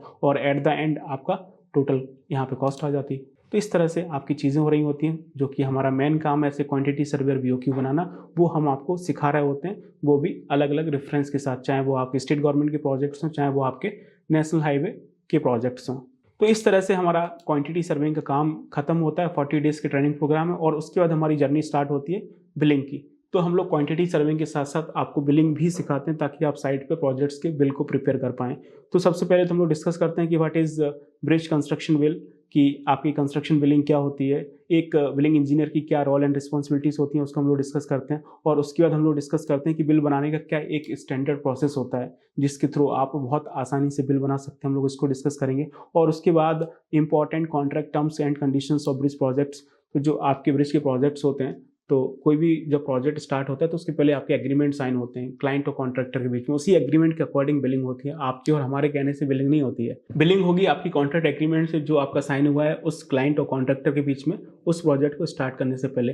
तो एक कॉन्ट्रैक्ट एग्रीमेंट की क्या इंपॉर्टेंट टर्म्स कंडीशंस होती हैं, जो कि बिलिंग इंजीनियर के लिए बहुत ज़रूरी है, उसके बिना आप बिल नहीं बना सकते। वो सारी टर्म्स कंडीशंस को हम यहाँ पे डिटेल में सीखने वाले हैं, और मैं आपको कॉन्ट्रैक्ट एग्रीमेंट यहाँ पे पढ़ के भी दिखाऊंगा, उसकी टर्म्स कंडीशंस को समझा के भी दिखाऊंगा कि किस तरह से उसको समझना है और उसको किस तरह से बिलिंग में यूज़ करना है। उसके बाद analysis of different types of contract agreement and work order for bridge construction billing. तो अलग अलग तरह के कॉन्ट्रैक्ट एग्रीमेंट होते हैं, जिस तरह का आपका टेंडर रिलीज होता है उसी तरह का कॉन्ट्रैक्ट साइन होता है, फिर उसी तरह से आपकी बिलिंग होती है। तो चाहे आपके आइटम रेट के कॉन्ट्रैक्ट्स हों, चाहे आपकी परसेंटेज बेस्ड बिलिंग हो, चाहे आपके ईपीसी के प्रोजेक्ट्स हों, चाहे चीज़ें आपकी बॉट और हैम में हों, तो बेसिकली जो आपके ब्रिज प्रोजेक्ट्स होते हैं वो हाईवे का स्ट्रक्चर वर्क होता है, कोई अलग से काम नहीं होता है। ऐसा नहीं है कि आप अलग से ब्रिज बनाने जा रहे हैं, अलग से ब्रिज नहीं बनता है, ठीक है ना। जब भी कोई आपका रोड हाईवे एक्सप्रेसवे बनता है तो उसके बीच में जो भी ऑब्स्टिकल्स आते हैं तो हम वहाँ पे ब्रिज बनाते हैं। तो ब्रिज का कोई अलग से काम नहीं हो रहा है, रोड हाईवे एक्सप्रेसवे का जो स्ट्रक्चरल वर्क है उसी को तो हम ब्रिज बोलते हैं। कभी आपने देखा कि खाली पीली गए यमुना नदी पे ब्रिज बना दिया, गंगा नदी पे ब्रिज बना दिया? ऐसा नहीं होता है। जब भी कोई रोड हाईवे एक्सप्रेसवे का काम होता है तो उसके बीच में ऑब्स्टिकल्स आते हैं तो वहाँ पे ब्रिज बनता है, ठीक है। तो आपका ब्रिज रोड हाईवे एक्सप्रेसवे का स्ट्रक्चरल पार्ट है। तो जिस तरह के टेंडर्स, जिस तरह से कॉन्ट्रैक्ट्स आपके रोड हाईवे के प्रोजेक्ट्स में होते हैं, सेम चीज़ें आपकी ब्रिज के प्रोजेक्ट्स में होती हैं, क्योंकि जो ब्रिज के प्रोजेक्ट्स होते हैं वो आपके रोड हाईवे का काम का एक पार्ट है। तो चाहे वो आपके आइटम रेट कॉन्ट्रैक्ट्स हों, चाहे वो आपके ईपीसी के कॉन्ट्रैक्ट्स हों, उन सभी को हम लोग इस ट्रेनिंग मॉड्यूल में डिटेल में डिस्कस करने वाले हैं, जिसके थ्रू आपके ब्रिज के प्रोजेक्ट्स का साइट पे कंस्ट्रक्शन होता है, जो कि बहुत ज़रूरी है एक बिलिंग इंजीनियर के लिए। उसके बाद हम लोग डिस्कस करने वाले हैं what are the different types of advance provided by the client to the contractor. तो एक कंस्ट्रक्शन स्टार्ट करने से पहले क्लाइंट की तरफ से कॉन्ट्रैक्टर को बहुत तरह के एडवांस मिलते हैं, जिसमें आपका मोबिलिटी एडवांस होता है, आपका मटेरियल एडवांस होता है, मशीनरी टूल्स एंड प्लांट के लिए एडवांस मिलता है। तो उन सब पे हम लोग डिटेल में डिस्कस करेंगे एज पर कॉन्ट्रैक्ट एग्रीमेंट, जो मैं आपको पढ़ा के भी दिखाऊंगा, उसकी क्या टर्म्स कंडीशंस होती हैं, किस तरह से आपको एडवांस मिलता है, उसका क्या पूरा प्रोसेस है, और उसकी रिकवरी कैसे होती है। कोई भी एडवांस क्लाइंट आपको फ्री में नहीं देता है, जब आपको वो दे रहा है तो वो आपके बिल में से भी रिकवर करेगा। तो उसकी पूरी प्रोसेस मैं आपको यहाँ पे समझाऊंगा। उसके बाद है आपका what is price escalation and its terms conditions for NHAI projects, या फिर किसी भी तरह के जो आपकी स्टेट गवर्नमेंट के प्रोजेक्ट्स होते हैं। अब होता है क्या है कि जब आपका प्रोजेक्ट साइन होता है, जब आपका कॉन्ट्रैक्ट साइन होता है, तो उस समय रेट कुछ और होते हैं। जब साइट पे कंस्ट्रक्शन स्टार्ट होता है, धीरे धीरे टाइम गुजरता है, तो आपको पता है कि महंगाई बढ़ती रहती है, डेली आपका महंगाई बढ़ता है। आप देखते ही होंगे शेयर मार्केट में किस तरह से सेंसेक्स ऊपर नीचे जाता है। तो वो महंगाई बढ़ रही है, तो फिर किस तरह से चीज़ें करनी है, ठीक है। जो आपके बिल बनेंगे वो तो उसी ब्याह पे बनेंगे जिस ब्याह पे आपका कॉन्ट्रैक्ट एग्रीमेंट साइन हुआ है। लेकिन प्रोजेक्ट के दरमियान जो आपके रेट बढ़ रहे हैं, जो आपके मटेरियल के रेट बढ़ रहे हैं, चाहे आपकी मशीनरी के रेट बढ़ रहे हैं, चाहे आपके फ्यूल डीजल पेट्रोल के रेट बढ़ रहे हैं, तो उसको किस तरह से क्लेम करना है, वो हम लोग प्राइस एक्सकलेशन में सीखते हैं कि as per client, as per NHAI projects, as per contract agreement किस तरह से आपका प्राइस एक्सकलेशन किया जाता है, उसका पूरा हम लोग सीखेंगे कि जो रेट बढ़ रहे हैं उस रेट को क्लाइंट से कैसे लेना है। और प्राइस एक्सकलेशन भी होता है और डी एक्सकलेशन भी होता है। अगर रेट बढ़े हैं तो हम क्लाइंट से ले भी सकते हैं, अगर आपके कॉन्ट्रैक्ट एग्रीमेंट में मेंशन है तो, नहीं है तो नहीं मिलेगा। और आपके रेट कम हुए हैं तो वो क्लाइंट आपसे वापस भी ले सकता है, यानी आपके बिल में से पैसे डिडक्ट कर सकता है। तो दोनों चीज़ें होती हैं, एक्सकलेशन भी होता है, डी एक्सकलेशन भी होता है। तो इस पूरी प्रोसेस को हम लोग अपने प्रोजेक्ट्स में सीखेंगे इस ट्रेनिंग मॉड्यूल में। और जो भी आपका प्राइस एक्सकलेशन होता है वो आपके कहने से नहीं होता है, हमारे कहने से नहीं होता है। एक हमारी बॉडी है मिनिस्ट्री ऑफ इकोनॉमिक एडवाइजर, जो कि ministry of commerce and industry में आती है, वो हमारे देश में महंगाई के पैरामीटर को देख रही होती है कि महंगाई किस तरह से बढ़ रही है, उसको जज कर रही होती है। उसको बोलते हैं WPI, होल प्राइस इंडेक्स। उसके अकॉर्डिंग ही आपकी जो एक्सकलेशन की सीट है वो बनती है। आप यहाँ पे देख सकते हैं, ये देखेंगे यहाँ पे हमने पूरा प्राइस एक्सकलेशन यहाँ पे किया हुआ है कि कोई भी काम है उसमें जो लेबर का काम हो रहा है, चाहे सीमेंट का है, चाहे आपका स्टील का है, तो उसमें जो आपकी महंगाई बढ़ रही है उसका किस तरह से कैलकुलेशन होगा, चाहे वो आपका बिटुमिन हो, चाहे आपका फ्यूल लुब्रिकेंट हो, या फिर आपका अदर मटेरियल हो, या फिर आपकी प्लांट एंड मशीनरीज हो। तो इन सभी चीज़ों पर अगर महंगाई बढ़ती है तो गवर्नमेंट वो पैसे आपको देती है, तो उसको हम लोग बिल में इंक्लूड कर रहे होते हैं। नेक्स्ट हम लोग बात करेंगे RFI के बारे में, जो कि बहुत इंपॉर्टेंट है। RFI क्या होता है, क्यों बनाते हैं, किस तरह से भरते हैं, उसका क्या फॉर्मेट होता है। RFI मतलब रिक्वेस्ट फॉर इंस्पेक्शंस, तो उसके बारे में हम लोग बात करेंगे। और उसके बाद हम लोग अपना बिलिंग स्टार्ट करेंगे कि किसी भी ब्रिज के प्रोजेक्ट्स में बिलिंग कैसे होती है, आपके रनिंग अकाउंट बिल कैसे बनते हैं, आपकी MB सीट कैसे भरी जाती है, detail bill invoice offset seat कैसे बनाते हैं, बिल की समरी कैसे तैयार की जाती है, ठीक ना, मोबिलेशन एडवांस की रिकवरी किस तरह से की जाती है, और आपका प्राइस एक्सकलेशन हो रहा है तो उसकी सीट कैसे बनती है as per whole price index of ministry of commerce and industry, final bill वगैरह कैसे बनते हैं, और बीच में कोई अगर आपका सब कॉन्ट्रैक्टर है तो उसकी बिलिंग कैसे होगी एक्सेल सीट पे, वो भी हम लोग सीख रहे होंगे। तो प्रोजेक्ट्स में क्या होता है, एक तो आपका क्लाइंट है, फिर आपका मेन कॉन्ट्रैक्टर है, उसके नीचे सब कॉन्ट्रैक्टर होते हैं, तो उसका पूरा प्रोसेस हमें यहाँ पे मैं आपको सिखाऊंगा कि सब कॉन्ट्रैक्टर से कॉन्ट्रैक्टर की बिलिंग कैसे होगी, कॉन्ट्रैक्टर से मेन क्लाइंट की बिलिंग कैसे होगी, वो सारी चीज़ें आपको यहाँ पे सीखने को मिलेंगी। और इसके साथ साथ हम लोग ये भी यहाँ पे डिस्कस कर रहे होंगे कि आपकी जो रिकॉन्सिलेशन सीट्स होती हैं वो कैसे बनती हैं, क्योंकि बहुत सारी जगह ऐसा होता है कि क्लाइंट्स आपको मटेरियल सप्लाई कर रहा होता है और कॉन्ट्रैक्टर सिर्फ आपको वहाँ पे लेबर सर्विस दे रहा होता है। तो उस केस में क्लाइंट कॉन्ट्रैक्टर से मटेरियल रिकॉन्सिलेशन की सीट मांगता है कि भाई साहब हमने आपको इतना मटेरियल दिया था, उसका हिसाब किताब दीजिए। तो हम यहाँ पे रिकॉन्सिलेशन सीट्स को भी डिस्कस कर रहे होंगे किस तरह से बनाई जाती हैं। रिकॉन्सिलेशन सीट में बेसिकली हम लोग आपके मटेरियल को मैनेज करना सीख रहे होते हैं कि आपकी साइड पे कितना मटेरियल आया, कितना आपने कंज्यूम कर लिया, कितना आपका वेस्ट हो गया, वो पूरा एनालिसिस आपको यहाँ पे सीखने को मिलेगा, जो कि बहुत ज़रूरी है एक प्रोजेक्ट में मटेरियल मैनेजमेंट के लिए। तो इस तरह से ये हमारा पूरा एक्सेल सीट पे हम लोग यहाँ पे बिल बनाना सीखते हैं। ये देखेंगे यहाँ पे हमने मोबिलेशन एडवांस का रिकवरी किया हुआ है, यहाँ पे बिल की समरी हमने तैयार की हुई है, और यहाँ पे हमने देखेंगे पूरा ऑब्जेक्ट सीट बनाया हुआ है, यहाँ पे हमने ये पूरा एक MB तैयार किया हुआ है। तो इस तरह से चीज़ें आपको यहाँ पे सीखने को मिल रही होंगी। तो ये है हमारा पूरा 45 डेज का जर्नी, जो कि हम आपके साथ लाइव आके पूरा का पूरा डिटेल में सीख रहे होंगे कि किस तरह से ब्रिज प्रोजेक्ट्स का कंस्ट्रक्शन, उसकी क्वांटिटी सर्विंग और उसके बिलिंग का काम होता है। तो मैंने यहाँ पे पूरा आपको ओवरव्यू दिया है कि इस 45 डेज के सेशन में आप मेरे साथ क्या क्या यहाँ पे सीखने वाले हैं डे वाइज। तो आई होप आपको समझ में आया हो कि इस 45 डेज की ट्रेनिंग जर्नी का क्या मॉड्यूल होने वाला है, इसमें आप क्या सीखने वाले हैं। आगे चलते हैं और हम बात करते हैं इस ट्रेनिंग प्रोग्राम की क्या टर्म्स कंडीशंस हैं और क्या इसके बेनिफिट होने वाले हैं।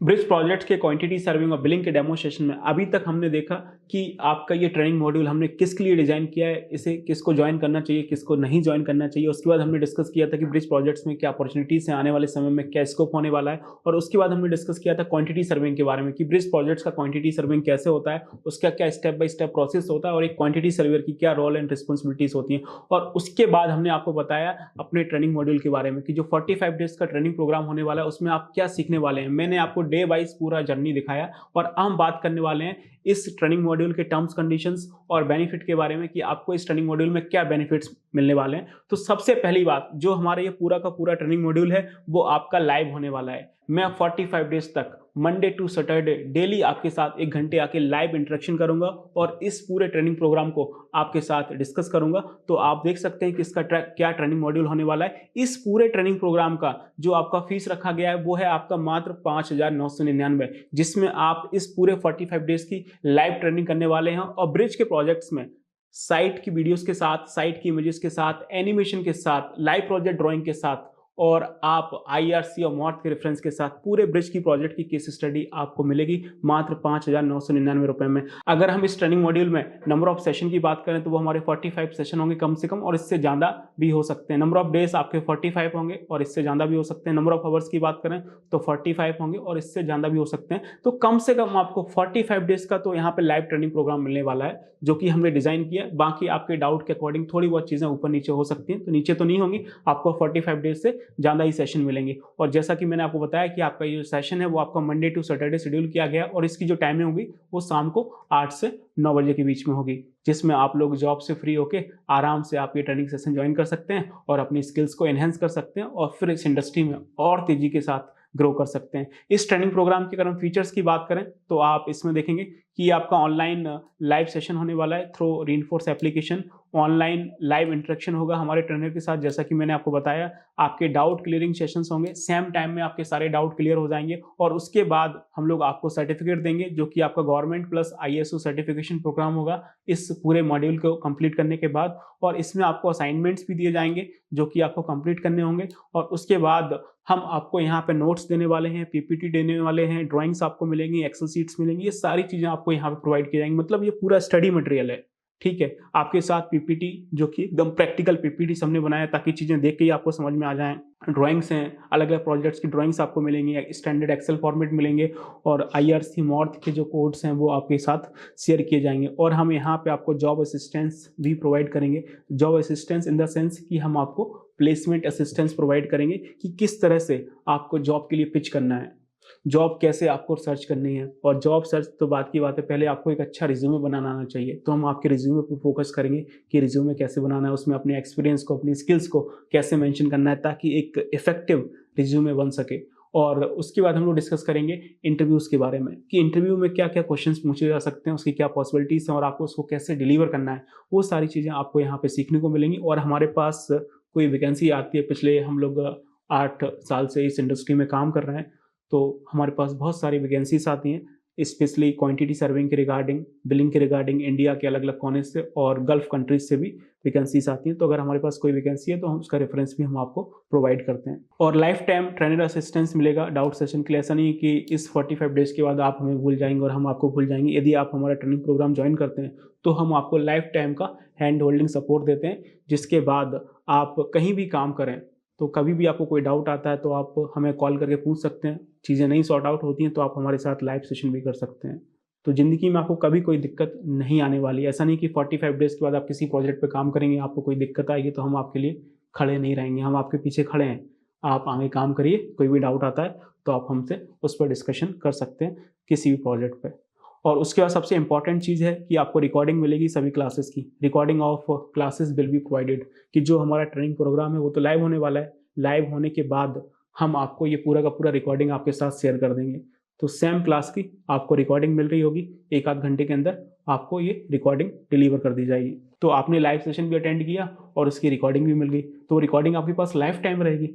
आपको कोई भी डाउट आता है तो आप उसको भी देख सकते हो। उसके बाद आपको हमारी फ्री मेंबरशिप भी मिल रही है फॉर एनी वेबिनार। समय समय पे हम लोग कई तरह के वेबिनार करते रहते हैं कंस्ट्रक्शन से रिलेटेड, तो उसका आपको यहाँ पे फ्री एक्सेस मिल जाएगा। उसके बाद आप देखेंगे special presentation for interview questions, कि इंटरव्यू क्वेश्चंस में क्या क्या पॉसिबिलिटीज़ हैं, उसको कैसे डिलीवर करना है, वो भी हम आपके साथ डिस्कस करेंगे। और ये जो आपका पूरा ट्रेनिंग मॉड्यूल है वो आपका इंडस्ट्री ओरिएंटेड ट्रेनिंग मॉड्यूल होने वाला है, जिसमें हम लोग लाइव प्रोजेक्ट के साथ सारी चीज़ें आपको डिस्कशन करेंगे। और ये चीज़ मैंने आपको पहले भी बताई थी, ये पूरा का पूरा जो ट्रेनिंग मॉड्यूल है, चाहे वो आपका हाईवे का हो, चाहे वो आपका ब्रिज का हो, हम लोग आपको IRC और मॉर्थ के रेफरेंस के साथ ही डिलीवर करने वाले हैं, ताकि आपके पास एक फैक्ट, एक जेन्युइन नॉलेज हो जिसको कोई काउंटर ना कर सके। आगे चलते हैं और हम बात करेंगे इस ट्रेनिंग प्रोग्राम की क्या टर्म्स एंड कंडीशंस हैं, वो भी आप यहाँ पे देख सकते हैं। Training will be completed on schedule time provided by Reinforce. Training duration may exceed to 5 to 7 days, more depend upon the doubt clearing sessions. यदि आपके बीच में डाउट ज़्यादा आते हैं तो थोड़ा बहुत चीज़ें ऊपर जा सकती हैं। अब ऐसा नहीं है कि हमने आपको बोला है 45 डेज तो 45 डेज में खत्म हो जाएगा। 45 डेज की जगह चीज़ें 50 डेज तक भी जा सकती हैं, तो वो आपके लिए बेनिफिशियल है। Certification will be provide within 3 days after the completion date. जैसे ही आपका ट्रेनिंग प्रोग्राम खत्म होगा तो उसके विद इन 3 डेज आपको जो सर्टिफिकेट है वो आपको इशू कर दिया जाएगा।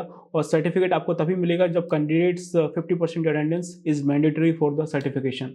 यदि आपकी लाइव सेशन में 50% अटेंडेंस होगी तो आपको सर्टिफिकेट दिया जाएगा। आगे चलते हैं, नेक्स्ट टर्म्स कंडीशंस आप देखते हैं 5 नंबर, कि जो आपका फीस है वो आपका रिफंडेबल नहीं है। फीस आपका रिफंडेबल उसी केस में है कि यदि आपका जो ट्रेनिंग प्रोग्राम है वो आपका एज पर शेड्यूल कंप्लीट नहीं होता है तो आप रिफंड के लिए बोल सकते हैं। और उसके बाद आप देखेंगे जो नेक्स्ट पॉइंट है वो ये है कि आपका जो ट्रेनिंग मॉड्यूल है वो थोड़ा बहुत डिस्टर्ब हो सकता है। अगर बीच में कोई आपका टेक्निकल एरर आता है, कोई टेक्निकल ग्लिच आता है, कहीं पे इंटरनेट इश्यू होता है, तो वो हमारा म्यूचुअल अंडरस्टैंडिंग है, वो हमारा म्यूचुअल डिस्कशन है, तो जिसके अकॉर्डिंग हम लोग अपने ट्रेनिंग प्रोग्राम को मूव ऑन कर रहे होंगे। नेक्स्ट देखेंगे, reinforce is not claiming any placement guarantee. हम लोग आपको कोई भी प्लेसमेंट गारंटी नहीं दे रहे हैं, हम लोग सिर्फ आपको प्लेसमेंट असिस्टेंस दे रहे हैं। जो हमारा पूरा का पूरा जो फोकस होता है वो आपकी स्किल डेवलपमेंट पे होता है। हम लोग सभी को जॉब नहीं दे सकते हैं, ठीक है। हम लोग आपकी स्किल्स पे फोकस कर रहे होते हैं, उसको एनहेंस कर रहे होते हैं। हाँ, प्लेसमेंट असिस्टेंस हम आपको दे रहे होते हैं, प्लेसमेंट में आपकी पूरी हेल्प कर रहे होते हैं जो हम आपकी कर सकते हैं। इसका नेक्स्ट देखेंगे, reinforce will provide placement assistance like job notification on our application. So you can see very easily कि कहाँ पे जॉब आ रहा है, कहाँ पे नहीं आ रहा है। इसके बाद इस पूरे ट्रेनिंग प्रोग्राम के क्या बेनिफिट्स हैं, क्या आउटकम ऑफ ट्रेनिंग है। तो candidates are eligible and train to become professional quantity surveyor, senior engineer, project engineer, site engineer, billing engineer, contractor और पीएमसी वर्क। अगर आप इस ट्रेनिंग मॉड्यूल को सही से कर लेते हैं तो उसके बाद अगर आप उसको इम्प्लीमेंट करेंगे तो आप एक अच्छा क्वांटिटी सर्वेयर भी बन सकते हैं, सीनियर इंजीनियर भी बन सकते हैं, प्रोजेक्ट इंजीनियर भी बन सकते हैं, साइट इंजीनियर भी बन सकते हैं, बिलिंग इंजीनियर भी बन सकते हैं और अपना खुद का कॉन्ट्रैक्टरशिप स्टार्ट कर सकते हैं। अदरवाइज किसी पीएमसी में काम कर सकते हैं। और ये पूरा का पूरा मॉड्यूल आपका इंडस्ट्री ओरिएंटेड होने वाला है, जैसे कि मैंने आपके साथ डिस्कस किया था। और ऑल प्रोफेशनल फॉर्मेट्स, जैसा कि मैंने आपको स्टार्टिंग में बताया था कि सभी तरह के फॉर्मेट्स हम आपके साथ शेयर करेंगे। और ये भी हम लोग डिस्कस कर चुके हैं कि जो आपका ट्रेनिंग मॉड्यूल होगा वो एज पर आईआरसी और मॉर्थ के स्पेसिफिकेशन के बिहाफ पे ही होगा।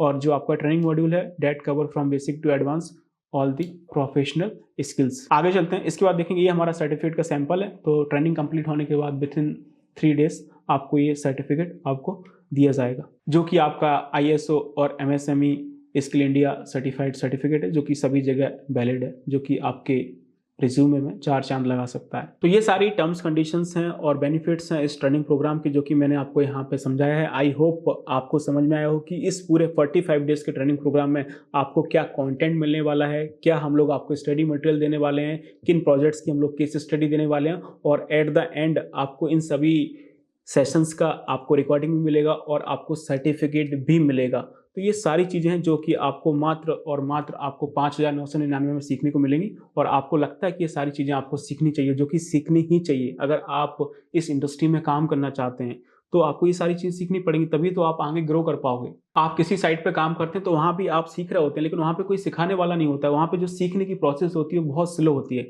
लेकिन इस पूरे 45 डेज के ट्रेनिंग प्रोग्राम में मैं आपको अपने 8 से 9 साल का एक्सपीरियंस देने जा रहा हूँ। तो आप यकीन मानिए कि जो चीज़ आप 6 से 7 सालों में सीखेंगे वो सारी चीज़ें आप यहाँ पे 45 डेज में सीख जाएंगे। जिस प्रोजेक्ट्स में आप काम करना चाहते हैं, वो चाहे आपका हाईवे का प्रोजेक्ट हो, चाहे ब्रिज का प्रोजेक्ट हो, उस प्रोजेक्ट के रिगार्डिंग यदि आपके पास स्किल्स हैं तो आपके पास कॉन्फिडेंस भी होगा। जब आप उस कॉन्फिडेंस को लेकर आप किसी इंटरव्यू में जाएंगे तो डेफिनेटली आप उस इंटरव्यू में फोड़ के आएंगे और वहाँ पे आप अपनी खुद वैल्यू क्रिएट कर रहे होंगे कि नहीं, मुझे इतना सैलरी चाहिए, मेरे पास ये सारी स्किल्स हैं। ये मैटर नहीं करता है कि आप एक्सपीरियंस हैं, कि आप फ्रेशर हैं, कि नहीं एक्सपीरियंस है तो इतना सैलरी मिलेगा, फ्रेशर है तो इतना सैलरी मिलेगा। बिल्कुल नहीं। अगर आपके पास स्किल्स हैं, वो स्किल्स आप अपने इंटरव्यू में आप डिलीवर करिए, वो स्किल्स आप अपने इंटरव्यू में रिप्रेजेंट करिए, दिखाइए कि नहीं मेरे पास ये सारी स्किल्स हैं। तो ये इंडस्ट्री डिसाइड नहीं करेगी कि आपकी कितनी सैलरी है, आपकी स्किल्स, आपका कॉन्फिडेंस वो डिसाइड करेगा कि आपकी वैल्यू कितनी है। तो आप अपनी स्किल्स पे काम करते रहिए और सीखते रहिए। आई होप ये पूरा ट्रेनिंग प्रोग्राम आपको समझ में आया हो और मैं आपको इस बात की गारंटी दे सकता हूँ कि इतनी कम फीस में, मात्र 5,999 रुपये में आपको इतना अच्छा क्वालिटी कंटेंट इंडिया में कोई आपको डिलीवर नहीं कर सकता। इतनी अफोर्डेबल प्राइस में हम आपको इतना इंडस्ट्री ओरिएंटेड, बिल्कुल साइट की वीडियोस के साथ, एनिमेशन के साथ, लाइव प्रोजेक्ट की ड्राइंग के साथ इतना अच्छा कंटेंट डिलीवर करने जा रहे हैं। तो आई होप आप इस ट्रेनिंग प्रोग्राम को ज्वाइन करेंगे। तो मिलते हैं इस ट्रेनिंग प्रोग्राम में। Thank you so much and I wish for your bright future in this construction industry.